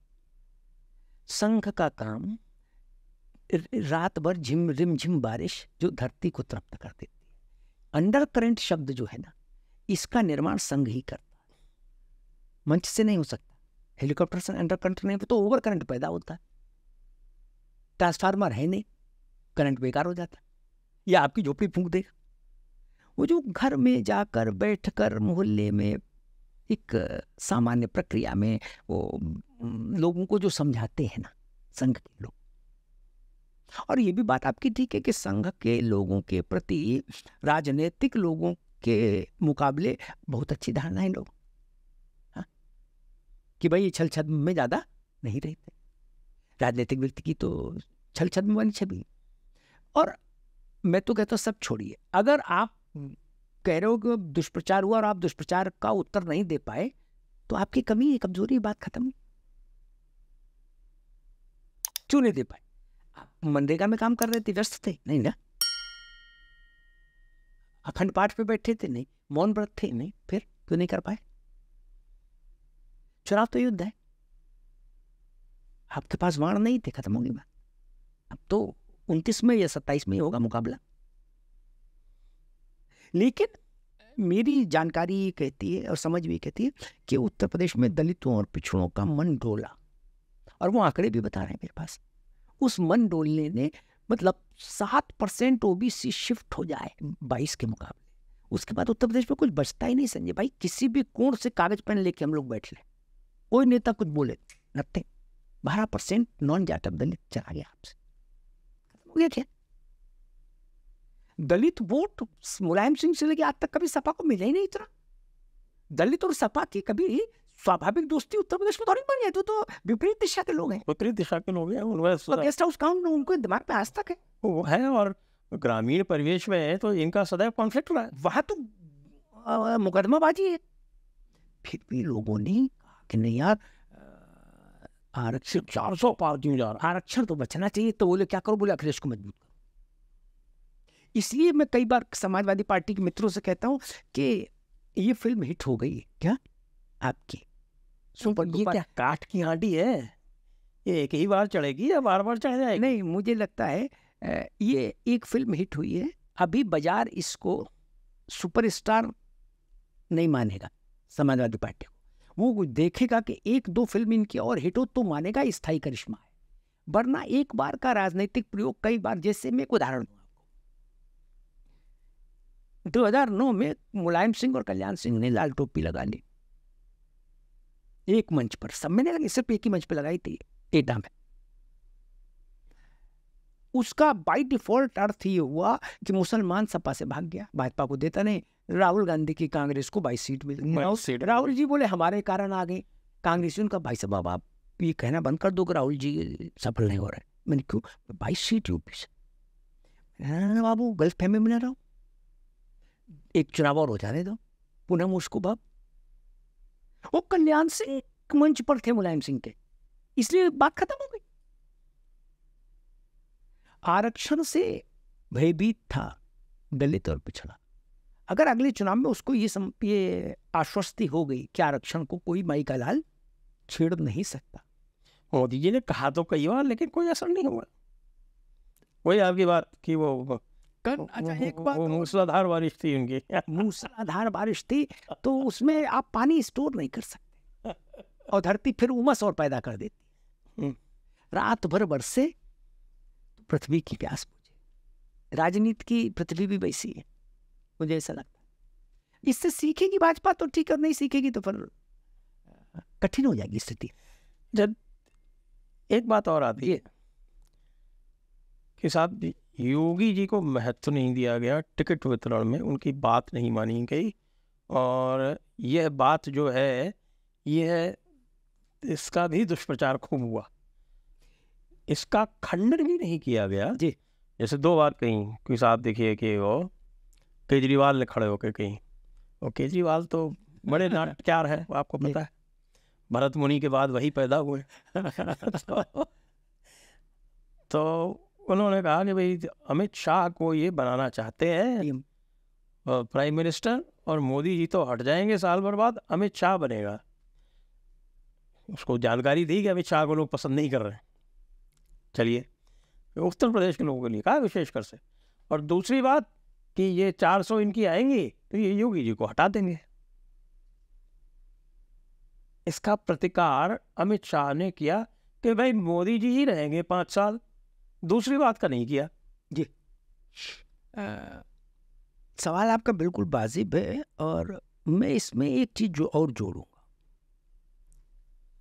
जिस दिन ये बात कही अरविंद केजरीवाल ने बिहार से निकलने के बाद बाहर रखते, उसी दिन घड़ी देखकर 30 मिनट के भीतर भाजपा के 3 बड़े चेहरे, मोदी को तो बोलना नहीं था क्योंकि मोदी के विषय में बात थी, अमित शाह, राजनाथ सिंह और जगत प्रकाश, तीनों ने आधे घंटे के भीतर खंडन कर दिया कि मोदी जी ही रहे। योगी जी का किसी ने खंडन नहीं किया। मैं फिर आपसे कहता हूं कि मेरी राजनीतिक समझ ये कहती है, उत्तर प्रदेश में व्यक्ति, अगर मैं ये कहूं किन व्यक्तियों के पास वोट है भाजपा में, तो नरेंद्र मोदी और योगी आदित्यनाथ। व्यक्तियों के पास 2 ही के पास वोट है, बाकी वोट पार्टी का, संघ का, विचारधारा का, संघ परिवार का। व्यक्तियों का अगर इंडिविजुअल कहेंगे तो 2 ही के पास है जो वोटर। अच्छा, योगी आदित्यनाथ अपने पृष्ठभूमि के कारण और अब शासन के कारण भी, क्योंकि अब तो उनका 7 साल शासन भी हो गया, शासन के कारण भी वो बृहत्तर हिंदू समाज में एक बड़ा आइकॉनिक फेस हो गए। उन लोगों को लगा कि भाई जब ये योगी को हटाना चाहते हैं, तब बोले, फिर उन्होंने दृष्टि डाली कि योगी को हटा के किसको बनाएंगे, बोले रामलाल, श्यामलाल, मोतीलाल, बनना भैया, हम नहीं जाते, कर लो फिर मन का। वो जो अनमेस्कता की स्थिति पैदा कर दी आपने वहां। 3% वोट कम पड़ा है इस बार। और लेकिन एक चीज मैं और कह दूं, इसका भी शायद लोगों ने अध्ययन नहीं किया। एक नैरेटिव चलाया गया, वो भी वेस्टेड इंटरेस्ट वाले लोगों ने चलाया गया, ठाकुर भाजपा से नाराज है। वो इसलिए चलाया गया होगा कि भाई योगी को घेरेंगे कि भाई आप चीफ मिनिस्टर है, फिर भी ठाकुर नाराज है। आंकड़ा बताता है 24 के चुनाव में उत्तर प्रदेश में 10 में से 9 वोट ठाकुरों के बीजेपी को मिले। 90% वोट कास्ट हुआ। 100% तो नहीं हुआ। मतलब जितना यादवों का 82% अखिलेश को मिला, सोचिए, यानी यादवों का जो कमिटमेंट अखिलेश के प्रति था वो 82% में रहा, ठाकुरों का 90। और एक चीज जो मुझे लगती है वो ये कि अपार्ट फ्रॉम हिंदू, ठाकुर, इस सब को हटा भी दे थ्योरीज को, उत्तर प्रदेश में वो भी बड़ा वर्ग है जो कानून व्यवस्था के कारण प्रसन्न है। वो कह रहे भाई महाराज जी ठीक है, कम से कम बवाल नहीं, ना धर्म, ना दंगा, ना फसाद, ना। वो बहुत बड़ी यूएसपी है, आप जान लीजिए। उस यूएसपी को भी धक्का लगा लोगों का, यार जब इतना अच्छा काम कर रहे हैं और ये लोग इनको अस्थिर करना चाहते हैं। भारतीय जनता पार्टी के शीर्षस्थ स्तर से क्या, हालांकि मोदी जी ने कोशिशें की मंच से, क्या स्पष्ट फिर भी नहीं, लेकिन उसमें संकेत बात बड़ी थी। तो जैसे खंडन मोदी जी के विषय का हुआ था, वैसे ही शब्दों में खंडन होना चाहिए था योगी जी का। तो मैं मानता हूं कि उत्तर प्रदेश में परिणाम दूसरे होते अगर खंडन हो गया होता। इसका वैसा खंडन कब हुआ, जब लास्ट चुनाव की वोट खत्म हो गया, तब खंडन का क्या ओढ़ है कि विचार। 1 तारीख को वोट पड़ गया तो खंडन हुआ कि कौन कहता है योगी जी हटाए जाएंगे, कतई नहीं हटाए जाएंगे, कभी नहीं हटाए जाएंगे, उनसे जैसा कोई मुख्यमंत्री नहीं। ये बात वोट जब पड़ रहा था बोलना चाहिए था, खासतौर से जब पूर्वांचल का पड़ा, पश्चिमांचल का भी। भाई अब आप योगी को ठाकुर, गोरखपुर, पूर्वांचल का नेता नहीं कह सकते। अगर बीजेपी का जो डिमांड चार्ट है चुनाव का है, उसमें मोदी के बाद सबसे ज्यादा डिमांड भाजपा के सेंट्रल ऑफिस योगी की आती है। ये बात हो सकता है अच्छी लगे नहीं लगे लोगों को, लेकिन सच है। जो कैंडिडेट्स की जो डिमांड आती है ना कि हमारे यहाँ भेजो मोदी, मोदी के बाद योगी। और जब आपने ये मैसेज दे दिया लोगों उनका, भैया आधे को खंडन हुआ आधे को नहीं हुआ, इसका मतलब मामला गड़बड़ है। अब उसी गड़बड़ में मामला लपेट गया, जो मुझे समझ आ रहा है। अब जांच इसकी भी होनी चाहिए, भाई इसका खंडन क्यों नहीं हुआ, होना चाहिए था। अच्छा, उसी ट्वीट में मान लीजिए 1 लाइन और जोड़ देते हैं, अलग से पैसा भी नहीं लगता। भाई टाइप तो किया था इतना कि केजरीवाल गलत बोल रहे हैं ऐसा वैसा, उसी में 1 लाइन ये भी जोड़ देते और बटन दबा देते सट से। ये तो हुआ संदेह हमारे जैसों को भी हुआ कि भैया कुछ तो है, नीयत ठीक नहीं लगती इनकी। बस वहीं से समस्या पैदा हो गई। जैसे मैं इसको कल्याण सिंह से की प्रकरण से सीधे नहीं, लेकिन 75% जोड़ता हूं। जब कल्याण सिंह को आपने हिलाया डुलाया तो पिछड़ा आपसे अलग हो गया। कल्याण सिंह बाद में अलग हुए, पिछड़ा पहले अलग हुआ। आपने योगी को हिलाने डुलाने की कोशिश की, किसी ने क्या, तो उत्तर प्रदेश का योगी के साथ पिछड़ा आगड़े का मसला नहीं है, कॉमन मैन का मसला है, जो अच्छा कानून व्यवस्था चाहता है, जो इस बात से खुश है कि अतीक, कोमावा और मुख्तार सब मिट्टी में मिल गए, उसको लगा यार नहीं, फिर वही यूपी में वही सब चलेगा, मजा नहीं है। एक बात मैं आपसे कहना चाहूंगा, मेरा अपना अनुभव है, व्यक्तिगत तौर पर जिसकी ईमानदारी असंदिग्ध हो, जनता उसको बहुत प्यार, और योगी का कोई विरोधी भी योगी पर आरोप नहीं लगा सकता। व्यक्तिगत जीवन में शुचिता बहुत जनता पसंद करती। मोहल्ले में जो आदमी है चौतरे पर बैठा है, उसका अपना जीवन कैसा भी हो गड़बड़ सड़बड़, लेकिन वो नेता चाहता है शुचिता के सर्वोच्च पैमाने वाला। वो योगी की यूएसपी है जो पार्टी को लाभ देती। मैं तो कहूंगा मतलब ये बहुत ही चाइल्डिश एफर्ट था उत्तर प्रदेश को में योगी की कुर्सी को थोड़ा जर हिलाने में। ये भी बात आती है कि साहब की योगी को फ्री हैंड नहीं दिया गया लगातार, यहाँ तक कि वो अपनी मर्जी से अपना चीफ सेक्रेटरी तक अपॉइंट नहीं कर पाए, और अंततः जब ये हादसा हो गया तो उसके बाद फिर उनको यह अनुमति मिली कि वो अपनी पसंद का चीफ सेक्रेटरी लगा सके। संजय जी, 2 बातें हैं इसमें, आपकी बात भी ठीक है और मैं मेरी सूचना नहीं, मैं इसे कह रहा हूँ। ऐसा भी हो सकता है कि उसके बाद ये फैसला हुआ कि नहीं अब हम ही बनाएंगे चीफ सेक्रेटरी, ऐसा भी हो सकता है। बिल्कुल हो सकता है, बोलो देख लिया भाई, अब हम बनाएंगे, हम करेंगे, हम देखेंगे कैसे चलेगा शासन। भाव बता रहा हूँ, मुझे नहीं पता योगी जी ने क्या सोचा होगा और मनोज जी कैसे बने विषय।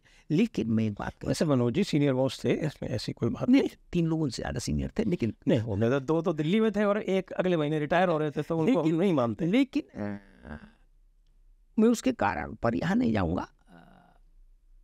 उससे जो संदेश गया, देखिए राजनीति तो परसेप्शनल उस पर चलती है, नोट्स पर संदेश गया, वो ये गया कि यस, और सच वास्तव में चीफ सेक्रेटरी और डीजीपी मुख्यमंत्री का ही पसंद का होना सभी जगह का नियम। मैं एक वैसे मैं आपको बताऊं, इस समय राजस्थान में भी जो सरकार है रिमोट से चल रही है। रिमोट से रिलीज। मैं इसमें एक डायलॉग कल्याण सिंह जी का याद आ गया। उन्होंने मुझे खुद बताया, भाजपा पार्लियामेंट्री पार्टी की बोर्ड की बैठक हुई, टिकट फाइनल करने थे लोकसभा के। तो कल्याण सिंह थे, लार्जर देन लाइफ थे। और एक दौर मैंने देखा आंखों से, गूगल ने, हैदराबाद में रैली थी, राजमाता थी, अटल जी थे, सुंदर सिंह भंडारी, कुशाभाऊ ठाकरे, अडवाणी, सब लोग। जितनी ताली कल्याण सिंह के लिए बजी किसी भी नहीं बजी। आंध्रा में सोचिए, जब उन्होंने कहा कि राम जन्मभूमि के लिए ठोकर मार दूंगा सरकार, क्या 15 मिनट से ताली बजती रही। वो दौर था। खैर, तो जैसे पहले होता था टिकट में कि भाई 10 तू ले ले, 10 तू ले ले, 10 तू ले ले, 10 बड़े नेता हैं, 10 8 बांटली टाइप का नहीं होता था कि मिल बैठ के हो जाएगा। कल्याण सिंह ने कहा कि अटल जी, अगर कैप्टन मुझे बनाना है आपको, तो बोल बनाना नहीं, आप ही कैप्टन हो, तो बोल पर टीम हम तय करेंगे। एक आध खिलाड़ी की बात अलग है, बता दो आप, लेकिन टीम हम ही तय। अगर अपयश का ठीकरा मेरे सिर फूटेगा तो टीम कोई दूसरा तय करेगा क्या? और जहां जहां दूसरे लोगों ने टीमें तय की, वहां चुनाव में नुकसान हुआ। जब भी चुनाव, हरियाणा का उदाहरण सामने, जो अकाउंटेबल है पब्लिक के लिए, चाहे वो आपके राज्य के मुख्यमंत्री हो, वो भी पब्लिक तो उनको मान रही है ना, तो उनके पास वो अधिकार होने चाहिए। लोकतंत्र की मर्यादा यही कहती। वो कप्तान काम नहीं कर सकता जिसको थानेदारों के पोस्टिंग का अधिकार नहीं। ये परंपरा क्या चल गई है कि सारे चीफ मिनिस्टर जो हैं उनको पीएमओ से निर्देश जाएंगे तभी वो काम। ये इंदिरा जी ने शुरू किया दौर, ये इंदिरा जी ने शुरू किया। और एक दौर ये था जब आर.के. धवन ही देश चलाते थे। वो हेमवती नंदन बहुगुणा फोन करते थे, आ जाओ बुलावा आया है, आ गए। 4 घंटे बैठे, 4.5 घंटे बैठे, मुलाकात। फिर वो निकल के आ रहे हैं धवन, अरे भाई वो मैडम तो नहीं मिल पाएंगी, आप एक काम करो संजय जी से मिल लो, वो मानेसर हैं, चले जाओ। क्या कि जो बड़े लोग हैं बोले, एक दिन संजय गांधी उठे और बोले भाई पीसी सेठी को हटा दो। क्या हटा दिया मुख्यमंत्री मध्य प्रदेश का। ये सब जो इंदिरा जी का शैली थी। लेकिन भाजपा तो कहती है कि वो पार्टी विद अ डिफरेंस है। पार्टी विद डिफरेंस कई मानों में तो है भी, लेकिन मुझे ऐसा लगता है संजय जी कि एक धरातल पर जाके सत्ता का चरित्र सत्ता वाला ही, उसमें पार्टियों से बहुत फर्क नहीं पड़ता। थोड़ा बहुत तो पड़ता है। बंगाल में सब कुछ आत्मकेंद्रित है कि नहीं? सभी जगह है। आप बंगाल में देख लें, चाहे तमिलनाडु में देख लें, केरला में देख लें। तो मुझे ऐसा लगता है कि और या कांग्रेस का ही देख लें, जो कांग्रेस कैसे अपने खड़गे जी हैं, लेकिन खड़गे जी भी जानते वो कहाँ हैं। हम तो जानते हैं, वो भी जानते खड़गे जी कि वो कहाँ हैं। वो तो उन्होंने राज्यसभा में कह दिया ना, सोने की इजाजत हमें बनाने बनी है, हमें कोई और नहीं बना सकता, इन्होंने बनाया। एक बार मुलायम सिंह जी ने अनौपचारिक चर्चा में मुझसे एक बड़ी बात कही, जो मेरे दिमाग में कुछ ही बातें सेव हुई मेरे दिमाग में, जो बड़े लोगों ने मुझसे व्यक्तिगत कही। उसमें एक ये भी बात है, उनका अग्निहोत्री जी, कई बार मैं सोचता हूँ कि विधानसभा लोकसभा भंग करने जैसा फैसला भी हम लोग लेते हैं, 2-4 लोग नेता मिलके, और उस फैसले में विधायक और सांसद का जीवन प्रभावित होता है, लेकिन उससे रायशुमारी कोई नहीं करता। इतना ही तो लोकतंत्र है। प्राइम मिनिस्टर ने चाहा और भंग कर दी विधानसभा लोकसभा, मुख्यमंत्री ने चाहा और असेंबली डिसॉल्व कर दी। तो ये जो योगी जी वाला जो प्रकरण हुआ, इसको अगर समअप करना हो तो आप कैसे करेंगे? देखिए, मैं इसमें एक ही बात कहूँगा, एक रूपक के जरिए बात कहूँगा। भाई किसी की बारात में हम जाते हैं तो सब चीज़ें अनिश्चित हो सकती हैं। लाइट वाले कितने होंगे पता नहीं, कितने होंगे, झूमर होगा कि नहीं होगा पता नहीं,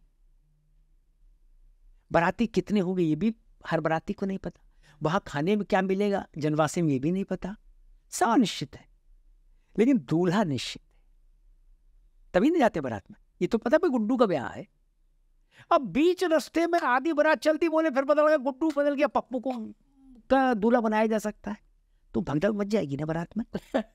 उत्तर प्रदेश में मुझे लग रहा है ये जो नैरेटिव रहा उसने बड़ा नुकसान कर दिया।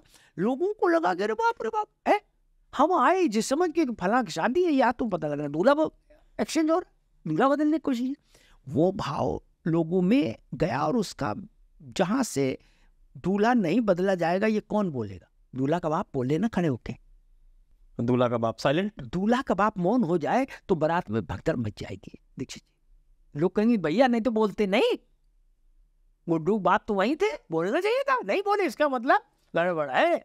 लड़की घर तक जाते जाते द्वार चार में दूसरा लड़का रहे, लोग गई भैंस पानी। वहीं से ये समस्या पैदा हुई जो मुझे लगता है। बनारस की बात कर रहे थे जी, तो बनारस का जो एक देखें पूरा का पूरा जो दृश्य परिदृश्य बना, तो बनारस में तो विकास में कोई कमी नहीं छोड़ी गई। ठीक बात है।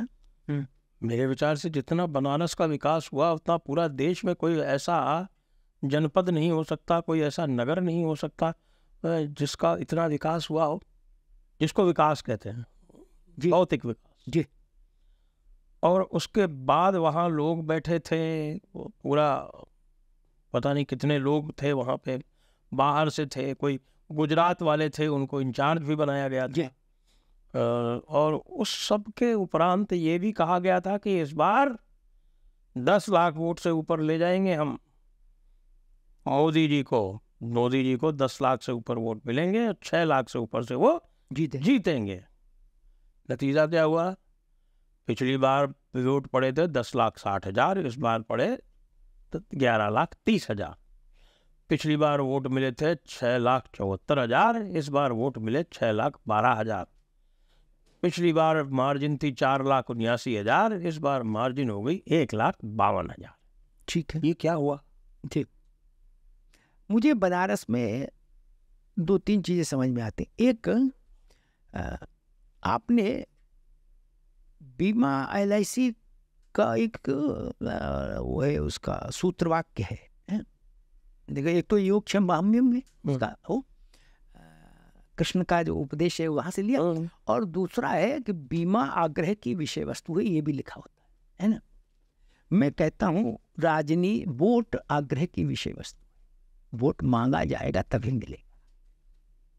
ये लड़की के ब्याह जैसा मामला है, एक ये मनोविज्ञान को समझना चाहिए।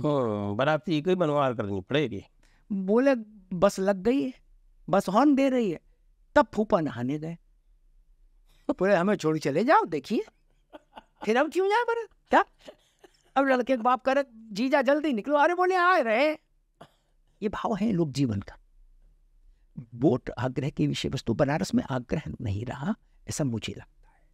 दूसरा, बनारस में 3,500 लोग देश भर से पहुंचे, अलग अलग भाजपा के विंग से, संगठनों से 3,500, और वो 4 महीने करीब वहां रहे, 90 दिन से ज्यादा समय। तो वोटरों में मतलब उनने आलम जनता ही बना लिए, एक कम्यून नया बन गया 3,500 का। वो आपस में प्रचार करते रहे। जाना था गोदौलिया कबीर चौरा क्या, अब वो होटल में अपने बोले 3 बजे तुम्हारे कमरे में बैठ के रणनीति बना लेते, 4 बजे वो दीक्षित जी कमरे में बैठे। रणनीति तो बन गई, लेकिन जमीन पर तो कोई नीति नहीं आई। अच्छा, मोदी जी तो अपने कैंपेन में रहेंगे नहीं, इसीलिए उनके यहाँ सब सर्वाधिक सक्षम लोग भेजे गए। उन सक्षम लोगों ने जिम्मेदारी नहीं निभाई, ये जाने। तीसरी बात मैं कहता हूं कि जनता जो है ना, वो या तो राजा एक्सेसिबल हो। अब सुरक्षा के कारण से राजा तो एक्सेसिबल नहीं हो सकता भाई, सुरक्षा भी तो एक बड़ा विषय है आज के समय में। इंदिरा जी की बात से मैं उसमें समझता हूं व्यवहारिक कठिनाई, लेकिन जनता सोचती कि राजा के जो नामित प्रतिनिधि हैं, इनकी शिकायत में हम कैसे करें, किससे करें? इनकी शिकायत इन्हीं को देते तो ये हम ही को मार देंगे। समझ रहे दीक्षित जी आप? बनारस में ये भी संकट था। जनता कह रही थी कि मतलब कुकर में सीटी नहीं थी बनारस में। फट गया कुकर। कुकर में सीटी होनी चाहिए, हमारे बड़े बूढ़ों ने हमको सिखाया। बनारस का आदमी कहता था कि हमको अगर शिकायत है, अब ये नामित है, ये तो कुर्ता में नींबू काट का लफ लगाए, नींबू काट का लफ जानते हैं कि यहाँ पर नींबू रख दो तो कट जाए, इतना चाहिए। नींबू काट का लफ, नींबू काट का लफ लगा के आदमी 5 गिलोरी दबा घूम रहा है। अब जनता जानती क्या, अगर इसने मेरे साथ कुछ गलत भी किया तो इसकी शिकायत मैं नहीं कर सकता। फिर उसके पास एक ही ऑप्शन बचता है, ईवीएम। 5 साल इंतजार करे और ईवीएम। गुस्सा उसका किससे है? बहुत निचले स्तर के प्रतिनिधि से। लेकिन उसका नुकसान किसको हो रहा है? जिसने उसे नामित किया, ये जो चुनाव लड़ रहा है। बनारस में प्रधानमंत्री ने थोड़ी ना किसी को नामित किया। मोहल्ले के भी जो प्रभारी बनाए गए, जिनको पार्टी ने ताकत दी, ऐसा तो नहीं प्रधानमंत्री जी कि उनके इंटरव्यू ले रहे हैं। ये प्रैक्टिकल बात मैं जानता। एक सिस्टम में उन्होंने नामित कर दिया, लेकिन वो सब उस पावर को जमीन पर रिप्रेजेंट करने लगे। अब वहां से जो शिकायत पनपी, ये मैं बनारस से अपना मतलब स्वानुभूत सत्य बता रहा चुनाव में। और अभी बनारस की समीक्षा नहीं हुई, जो भाजपा समीक्षा करा रही है अभी, वहाँ आदमी संतोष हैं लखनऊ में, वहाँ सब वो समीक्षा अलग है। मोदी जी की समीक्षा अलग होगी, संजय जी जान लीजिए। चुनाव के बाद मोदी जी बनारस गए तो 17-18 घंटे 20 घंटे करीब रहे। शाम को पहुंच गए थे और अगले दिन सुबह पटना गए, वहां से रात में वहीं रुके। उत्तर प्रदेश की पूरी लीडरशिप थी, पूरी सरकार और संगठन, सबने प्रणाम किया। सबके दुख दुखी थी कि मोदी कुछ कहेंगे, किसी से कुछ नहीं कहा, नमस्कार। अब सबका बीपी बढ़ रहा है तब से अब तक। कुछ बोल देते तो शायद कुछ थम जाता। वो सब कह रहे, किसी से भी अनौपचारिक पूछिए, वो कहेगा अभी तूफान आना है भाई साहब। ऐसा हो ही नहीं सकता कि बनारस के चुनाव बिना समीक्षा के गुजर जाए। उसकी सर्वोच्च स्तर पर समीक्षा होगी। भाजपा की 240 सीटें, एक खबर ये। दूसरी खबर, उत्तर प्रदेश में भाजपा की सिर्फ 33 सीटें, सपा की 37, ये दूसरी खबर। और तीसरी खबर, 1,52,000 से बनारस से जीती वो भाजपा। इन तीनों में सबसे बड़ी खबर बनारस को मानो, छोटी बात तो। नरेंद्र मोदी के चुनाव में प्रबंधन के स्तर पर ऐसी त्रुटि कैसे हुई? और 5 साल जिन लोगों को कॉन्स्टिट्यूंसी संभालने की जिम्मेदारी थी, उन्होंने क्या किया? इंदिरा गांधी भी कॉन्स्टिट्यूंसी थी, इंदिरा गांधी के समय से तो हम लोग देख ही रहे राजनीति को।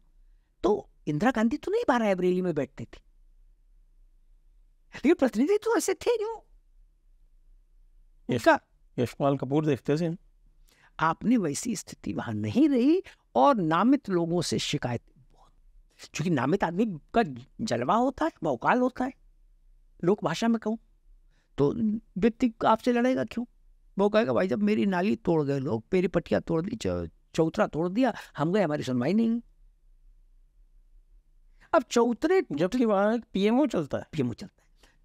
चौतरा टूटने की का दंड वो ईवीएम के जरिए देगा, तो नुकसान हो जाता है चुनाव लड़ने वाले।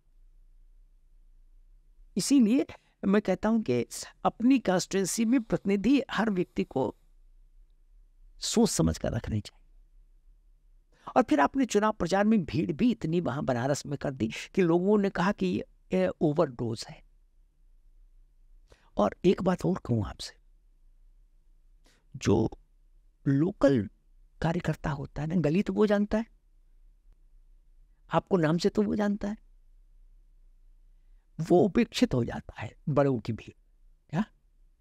तो वो कहता फिर आप ही यही लोग कर लो भैया, आप ही लोग कर लो, क्या हमें तो पूछ नहीं रहे हो? अब तमिलनाडु का आदमी है, गुजरात का आदमी है, कहीं का आदमी बनारस में गुदौलिया की गली में क्या रणनीति बनाएगा? मतलब लोकल आदमी होने चाहिए ना फेस। लोगों को शिकायतें भी उसी, लोगों की शिकायतें भी उसी को हैंडल करनी है, गारंटी भी उसी को लोग मानेंगे। जैसे मान लीजिए आप अपने मोहल्ले में खड़े होकर कोई बात कह दे तो लोग कहेंगे भाई दीक्षित जी गंभीर आदमी है, बड़े आदमी है, ये तो कहीं जाएंगे नहीं इनकी बात पर। लेकिन मान लीजिए मैं आके कुछ कह जाऊं आपके मोहल्ले में, लोग कहेंगे भैया इनका क्या पता, कल चले जाएंगे, कहाँ मिलेंगे? नहीं, बाहर के जितने लोग गए उन्होंने जो भी बातें वहाँ बनारस में कही, अलग अलग संगठनों को बुलाकर, अलग अलग सामाजिक जातिगत संगठनों को बुलाकर बैठ के, वही एक कैंपेन का तरीका था बनारस में कि आज वकीलों से बैठेगा, डॉक्टरों से, आज इनसे आकर उनसे। लेकिन उन लोगों ने सोचा भाई ये सब लोग तो चले जाएंगे, क्या जो यहाँ रहता हो वो बोले तो हम उसका कारण भी पकड़ पाएंगे अगली बार। ये एक फर्क रहा मुझे लग रहा है, जिसने बनारस में एक बड़ा वो किया। और शुरू के 4 राउंड तो स्थिति बहुत ही खराब हो गई थी। आरंभ के 4 राउंड में तो पीछे चल गए, अजय राय आगे थे। अजय राय आगे थे। अब सोचिए, अगर इसी स्थिति में राजनीति में कभी अगर मगर चलता नहीं, क्योंकि हर बार के चुनाव का अलग मूड होता है, लेकिन फिर भी एक मोटे तौर पर अगर कहें, अगर मान लीजिए अजय राय की जगह प्रियंका चुनाव लड़ रही होती और यही स्थिति होती तो चुनाव दूसरे ढंग में भी जा सकता। बनारस अलार्मिंग वो है। मैं बनारस को नरेंद्र मोदी की लोकप्रियता से नहीं जोड़ता, बनारस मिसमैनेजमेंट का केस है। आपने मैनेजमेंट मार ठीक नहीं, लोक अपेक्षाओं के साथ वो व्यवहार नहीं हुआ जो होना चाहिए। और राजा की कंस्टिट्यूंसी को कुछ राजत्व का एहसास भी होना चाहिए। नहीं, बहुत विकास हुआ है बनारस में, रायबरेली अमेठी में विकास नहीं हुआ उतना, लेकिन रायबरेली अमेठी वालों को ये एक संतुष्टि मिलती रही कि उनका राजत्व का भाव रहा।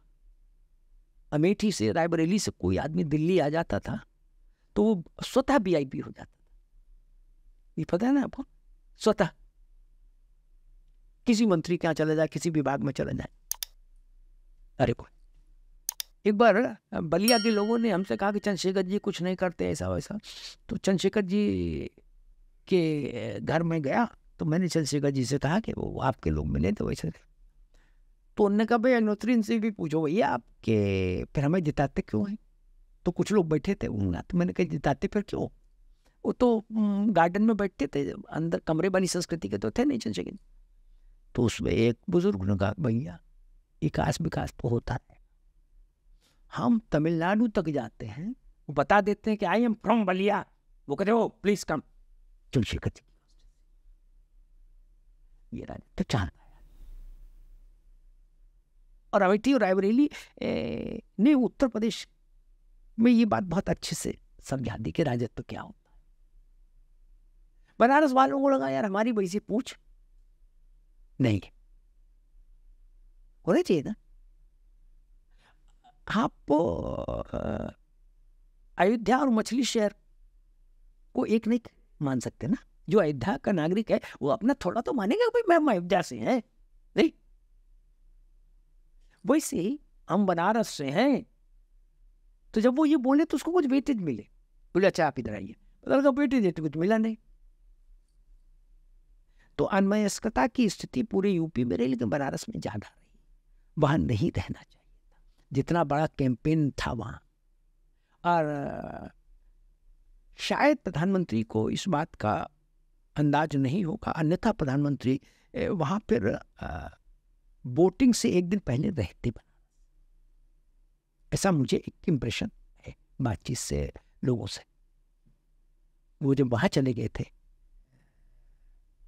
कन्याकुमारी, रामेश्वरम नहीं, और प्रधानमंत्री रहते तो फिर उनकी उपस्थिति का फर्क पड़ता, लेकिन उनको लगा कि भाई ऑल सेट है। ये फीडबैक भी सही नहीं दिया गया, यही स्थिति है। मैं 2014 में जिस समय वोटिंग थी लास्ट राउंड की, तो किसी कार्यवश में बनारस गया था। क्योंकि वहाँ गया था तो माहौल उस समय इस तरह का था, और भाजपा बड़ी सशंकित थी। अरविंद केजरीवाल चुनाव लड़ रहे थे, उन्होंने पूरा भौकाल मचा रखा था, चारों तरफ 100 सीटें आने वाली थी उनकी। तो साहब मैंने देखा किस प्रकार से, विशेषकर जो संघ के मेरे संपर्क के लोग थे, किस तरह से प्राणपण से वो लगे हुए थे। मुझे बताया उन्हीं लोगों से, जब मैंने बात की इस बार, तो कहा ना भैया हमको तो कोई किसी ने पूछा ही नहीं, ना किसी ने कहा, और हम घर बैठे रहे। 2 उदाहरण छोटे छोटे देता हूं कि ब्रीफिंग और रिपोर्टिंग कैसे हो। एक उदाहरण पुराना है, एक नई पीढ़ी का है। इंदिरा जी और सिद्धार्थ शंकर राय आपस में दोस्त भी थे। अगर वही दो लोग हैं तो फिर मित्रता की बात शैली रहती बातचीत की, अन्यथा तो भाई इंदिरा बॉस थी, सबकी नेता थी। इमरजेंसी में जब चुनाव हुआ तो सिद्धार्थ शंकर रे अपना पाइप पीते हुए इंदिरा जी क्या, उनने इंदिरा जी ने कहा कि सिद्धार्थ तुमको क्या लगता है क्या रहेगा चुनाव, और अगले दिन से परिणाम आना था। बोली नो, सिद्धार्थ शंकर ने नो, मैं ओरली नहीं बात करूंगा, क्या give me paper, clean paper please, मैं लिख के साइन करूंगा। इंदिरा जी पूरा देश घूमा मैंने, और उन्होंने लिखा 320 गोला बनाया, 10 का दिया सिद्धार्थ शंकर देव टाइप। बोले इंदिरा जी रख लीजिए इसको। क्या उन दोनों परिणाम आने में 5-6 दिन लगते थे फाइनल होने। जब परिणाम आए और इंदिरा गांधी चुनाव हार गई, पार्टी ध्वस्त हो गई, तो कलकत्ता से पीटीआई के एक टेक आया, धवल लेके गए इंदिरा जी के पास। उस टेक में मालूम क्या था, कलकत्ता में सिद्धार्थ शंकर राय पीसी कर रहे थे कि इंदिरा गांधी को मैंने बहुत समझाया, नहीं मानी, इमरजेंसी लगा दी, उसी का नतीजा है। वो 320 लिख के आए थे। इंदिरा जी ने धवन को दिखाया कि धवन देखो। दूसरा एक उदाहरण देता हूं, मैं चुनाव कौन सा वर्ष था नहीं बताऊंगा, उसने तो चीजें बहुत ऑब्वियस हो जाती हैं, वो लोक जीवन में ठीक नहीं। हालांकि मैं फिर भी बहुत जोखिम उठा लेता हूं, लेकिन बहुत ज्यादा भी ठीक नहीं। एक मुख्यमंत्री के पास में बैठा था, चुनाव में 6 महीने थे, प्रदेश जो चला रहे थे वो ब्यूरोक्रेट भी बैठे थे, जो प्रदेश वर्चुअली कोई एक आदमी ही प्रदेश चलाता है एक टाइम, ब्यूरोक्रेट, आप बेहतर जानते हैं स्थिति, वो भी बैठे थे। तो उन्होंने हमसे कहा, मुख्यमंत्री ने, भाई साहब आपको क्या लगता है? अच्छा, मुझे जो लग रहा था वो इतना कटु था कि बोल दो तो राजा का मोरल भी डाउन हो जाएगा ना, उसको चुनाव में जाना है, मैं तो बोल के चल दूंगा। मैंने जितना लग रहा था उसमें 2 का गुणा कर दिया। मैंने कहा इससे ज्यादा नहीं आती। वो सरकार बनाने से काफी दूर था। अब उन्होंने उनसे पूछा आपको क्या लगता है, जो सरकार सूबा चला रहे थे उनके शासन में। उनका सर 2 मिनट गंभीर चेहरा बनाया, बोले मैंने सर ब्लॉक लेवल तक से फीडबैक लिया है, लगता है बोले नॉट लेस देन 220। अच्छा, अब खैर उन्होंने मेरे सम्मान में ये तो नहीं कहा कि बेटा अभी आप बताइए क्या कह रहे हो, और ये देखिए नीचे से लेके आए आंकड़ा। चलने हुए तो हुआ कि भाई तो मैंने आप बैठो, तो उन्होंने उनसे कहा कि आप भाई साहब को गाड़ी तक सी ऑफ करो, तो आए। मैंने उनसे कहा कहाँ आंकड़ा कहाँ से लाए हो, कहाँ से आपने इसका सर्वे कराया? जो उन्होंने कहा वो सत्य कहा, वही सत्य है। उन्होंने कहा कि अग्निहोत्री जी आपका तो कोई बिगाड़ कुछ नहीं लेगा, कहा आप कुछ भी बोल के चले जाओगे, मुझे तो नौकरी करनी है। वो मैंने कहा लेकिन 220 कैसे बोल दिया? बोले 220 अगर आ गई 1% तो हम 5 साल अगले चीफ सेक्रेटरी रहेंगे, क्या और सुबह चलाएंगे, और नहीं आई तो इनका टेलीफोन हम क्यों उठाएंगे, पर जिसकी आएंगी वहां नहीं जाएंगे बुक लेके। रिपोर्टिंग कई बार इससे हो जाती है। जो नेता है जो आपकी ही जनरेटर से बिजली जला रहे हैं अपनी, क्या वो क्यों कहेंगे कि मामला गड़बड़ है? इंदिरा जी को लोग यही तो कहते थे कि मैडम कहना नहीं चाहता, लेकिन भैया की रैली देखी। ये कौन लोग कहते थे? नेहरू के समय के कांग्रेसी थे, आके कहते थे भैया की रैली देखी, पंडित जी की रैली से बड़ी तो पता लगा दूसरा हरा, वो करा बेटा विवेकानंद जैसा तेज है भैया के चेहरे, क्या और सब बाहर निकल के कहते थे हमें क्या जा रहा, बोल दिया, खुश हो गई। क्या क्योंकि इंदिरा जी ने एक बार कह दिया कि मैं प्रधानमंत्री बाद में हूं, वहां पहले हूं, क्या लोग समझ गए। बंसीलाल ने कहा कि भाई बछड़े को पकड़ के रखो, गाय कहीं नहीं जाएगी। तो मेरा मानना ये है कि जो आपकी कृपा से आश्रित है, और एक बात मुझे लगता है राजनीतिक लोगों के लिए वो एक दिग्दर्शनी की तरह होनी चाहिए। मैंने एक मुख्यमंत्री से पूछा कि दिन भर में आप कितने लोगों से मिलते हो, तो उन्होंने बताया कि 500-700 लोग तो विशिष्ट और सामान्य मिल ही जाते, जो जिनसे मैं कुछ बोलूं बालू या जो इनकी बात सुनो। मैंने इसमें ऐसे कितने लोग होते हैं जो आपको इनरिच करके जाते हो, तो 2 मिनट तक ऐसे देखते रहा। मैं इसमें आपसे मांगने वाले कितने होते हैं? बोले 90% प्लस मांगने वाले आते, कुछ ना कुछ लाभ सिफारिश। 10% बधाई देने आते। मेरे इस रेशियो को बदलेंगे।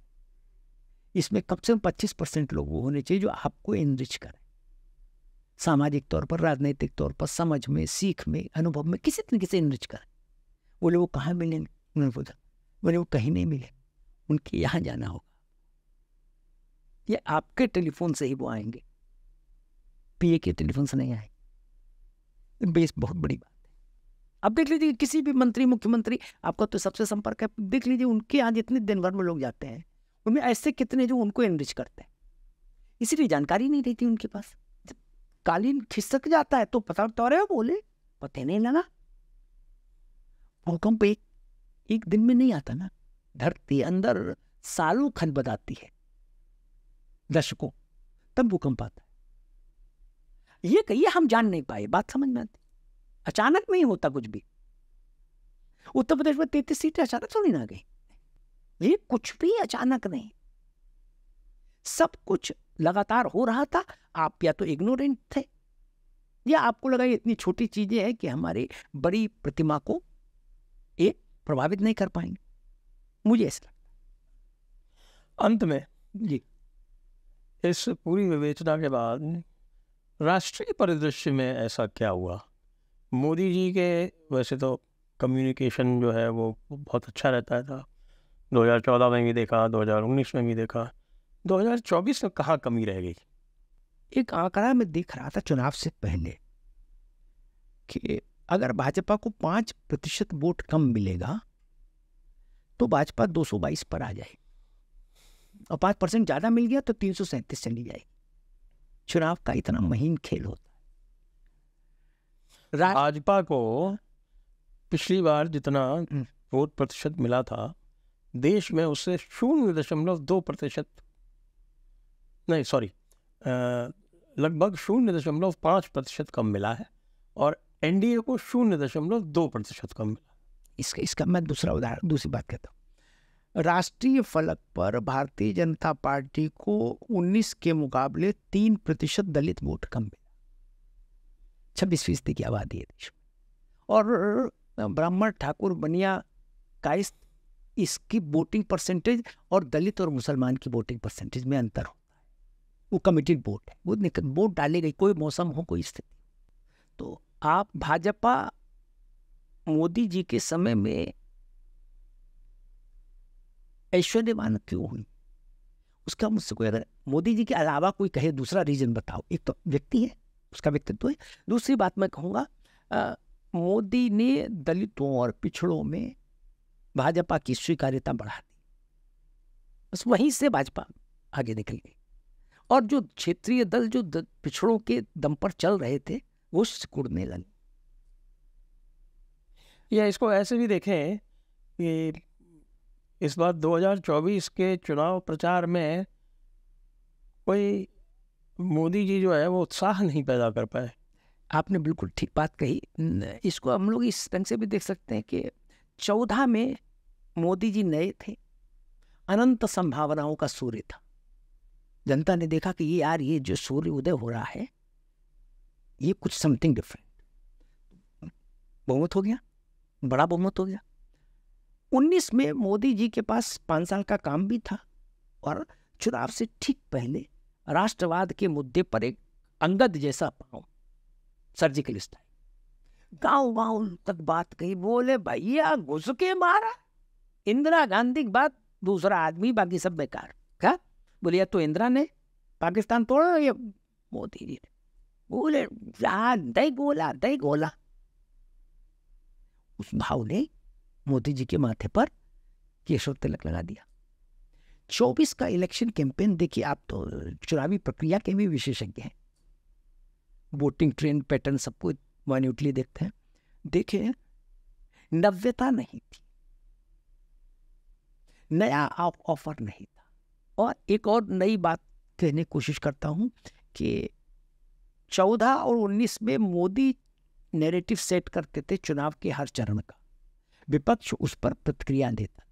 इस बार शुरू से ही उल्टा हुआ, विपक्ष ने नैरेटिव सेट किया, मोदी जी को प्रतिक्रिया देने वाले पाले में खड़ा कर दिया।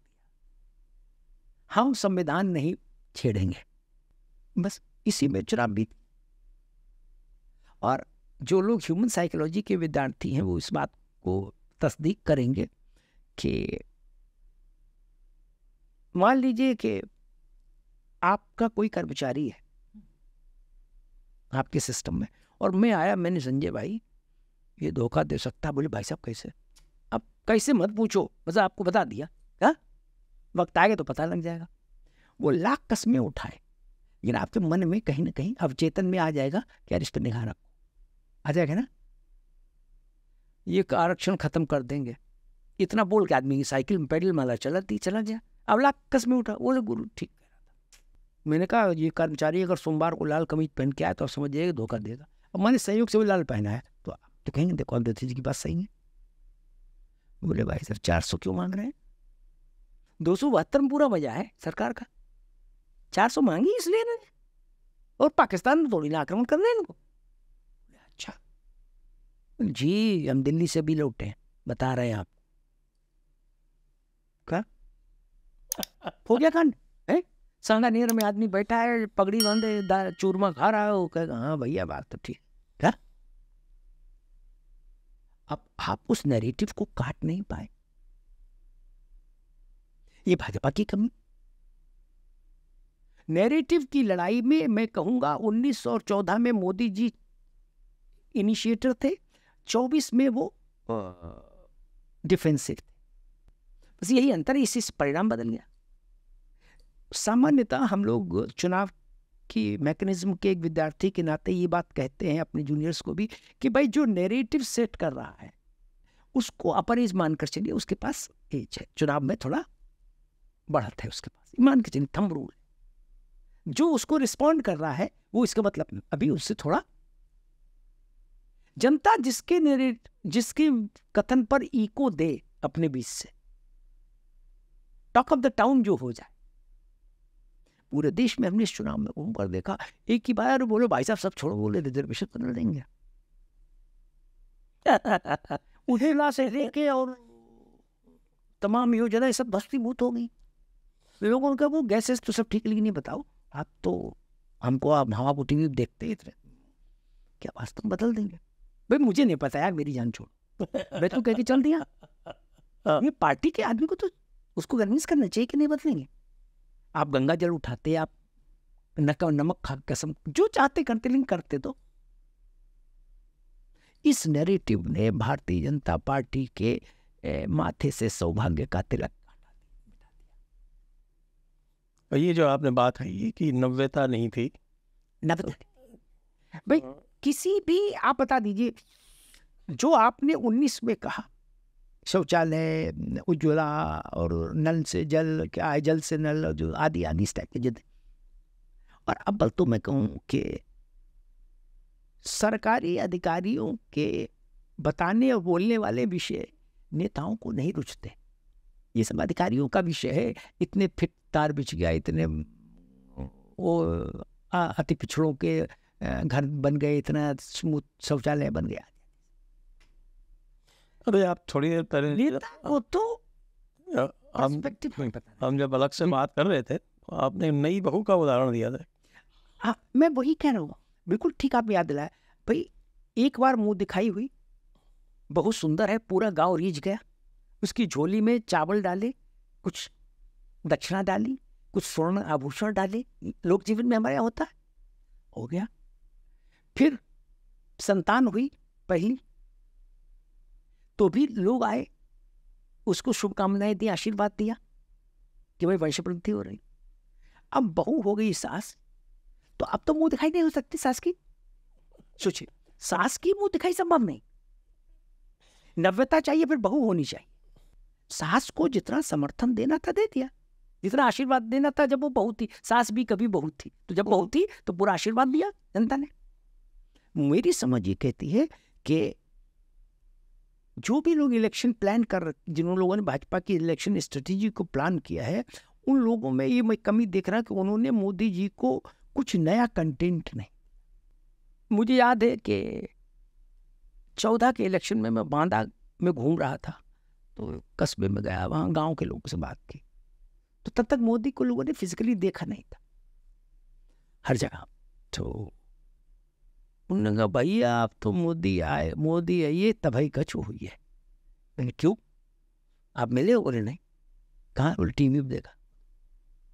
आपको कैसे? अरे बोले हमें सब पता, गुजरात धुआं कर दिया मोदी। आपसे पहले आपकी कीर्ति आती है शहर, कीर्ति या आप कीर्ति, वो व्यक्ति से पहले आती है, व्यक्ति की छाया व्यक्ति से पहले आती, दोनों की अब गुण। इस बार जनता के पास ये नैरेटिव नहीं था कि मोदी आएंगे तो क्या नया करेंगे, और उनका नैरेटिव उसके कान में गूंज रहा था कि आरक्षण खत्म कर देंगे, आरक्षण खत्म कर देंगे। तो उसको लगा यार बाकी सब ठीक है, मोदी जी को तो 2 बार दिए, आरक्षण तो बचाओ। ये बात नहीं समझ सकता सामान्य व्यक्ति जो आरक्षण से लाभान्वित है कि आरक्षण को कोई नहीं छेड़ सकता। उसको लगता भाई साहब वो तो कुछ भी सकता। अच्छा, जब आपने अपने 400 क्यों मांग रहे हैं? नहीं, जब आपने अपने नेता की ब्रांडिंग इस आधार पर की है कि कवन सुख आज कठिन जग माही, जो नहीं हो तात तुम पाई, तो लोगों ने कहा हाँ भैया ये तो कर भी सकते हैं। वो 370 हट नहीं सकती, हटा दी, मंदिर बना दिया, तो बोले इसका मतलब कर तो सकते हैं, इनके पास जिगरा तो है। कई बार आपकी ज्यादा सामर्थ्य भी संकट का कारण बन जाती है। यहां बन गई क्या? कमजोर लीडर होता तो लोग कहते अरे नहीं क्या करेंगे, लोग कहेंगे लीडर तो मजबूत है, अगर सोच लिया ऐसा तो कर देगा। वहीं से समस्या जो मुझे अब बाकी तो मुंडे मतर बनना, जितने दिमाग उतनी व्याख्याएं। ये मुझे ऐसा लगता है कि नया ऑफर नहीं था, और आगे भी नया ऑफर लाना पड़ेगा। हम लोग देखिए मार्केटिंग वालों को सिखाया जाता है कि भाई नई नई स्कीमें जनरेट करो, एक के साथ एक फ्री, एक बार बिक गया, दूसरी बार दूसरी स्कीम लाओ यार, पैंट के साथ मोजा भी फ्री, अच्छा ठीक है, फिर अगली बार तीसरी लाओ। नहीं नया बता चाहिए ना। बिल्डर्स अपने मकान में हर बार प्रोजेक्ट्स में कुछ ना कुछ नव्यता लाते हैं। बोले यहाँ स्विमिंग पूल भी बना दिया, यहाँ कबूतर भी पालेंगे, खरगोश भी मिलेंगे, पीछे कोई कह रहा है हमारे यहाँ हिरन भी मिलेंगे। लोगों को ल्योर करने का कुछ तो नया नव्यता चाहिए। भाजपा के 24 के कैंपेन में नव्यता नहीं थी। प्रधानमंत्री वो सब कुछ कह चुके थे 19 में जो 24 में कहा गया, वो सब हो चुका था, देख लिया। गरीबों के आवास बने थे, 19 में मिले हैं लोग, आप उसकी संख्या बढ़ाएंगे ही ना, तो नव्यता तो नहीं है ना। आप सोचिए 80 करोड़ लोगों को मुफ्त राशन संजय दी, और उसके बाद 240। एक आंकड़ा आया तो है, मैं कल ही देख रहा था कि ये जो लाभार्थी वर्ग है, और लाभार्थी वर्ग से जो वोट मिले हैं वो सभी वर्गों में 50% से ज़्यादा मिले हैं, ऐसी बात नहीं। तो और 30% से ऊपर जो है वो विपक्ष को मिले। और ये लोगों का मानना है कि साहब कि ये जो विपक्ष में गए ये माइनॉरिटीज़ वाले हैं। आपने आरंभ में तो कुछ नहीं कहा, बाद में जब लगा कि ये आरक्षण वाला चल रहा है तो आपने काउंटर उसको माइनॉरिटी से करने का प्रयास किया। उसको आरंभ में से चलते तब तो लोग मान भी लेते हैं।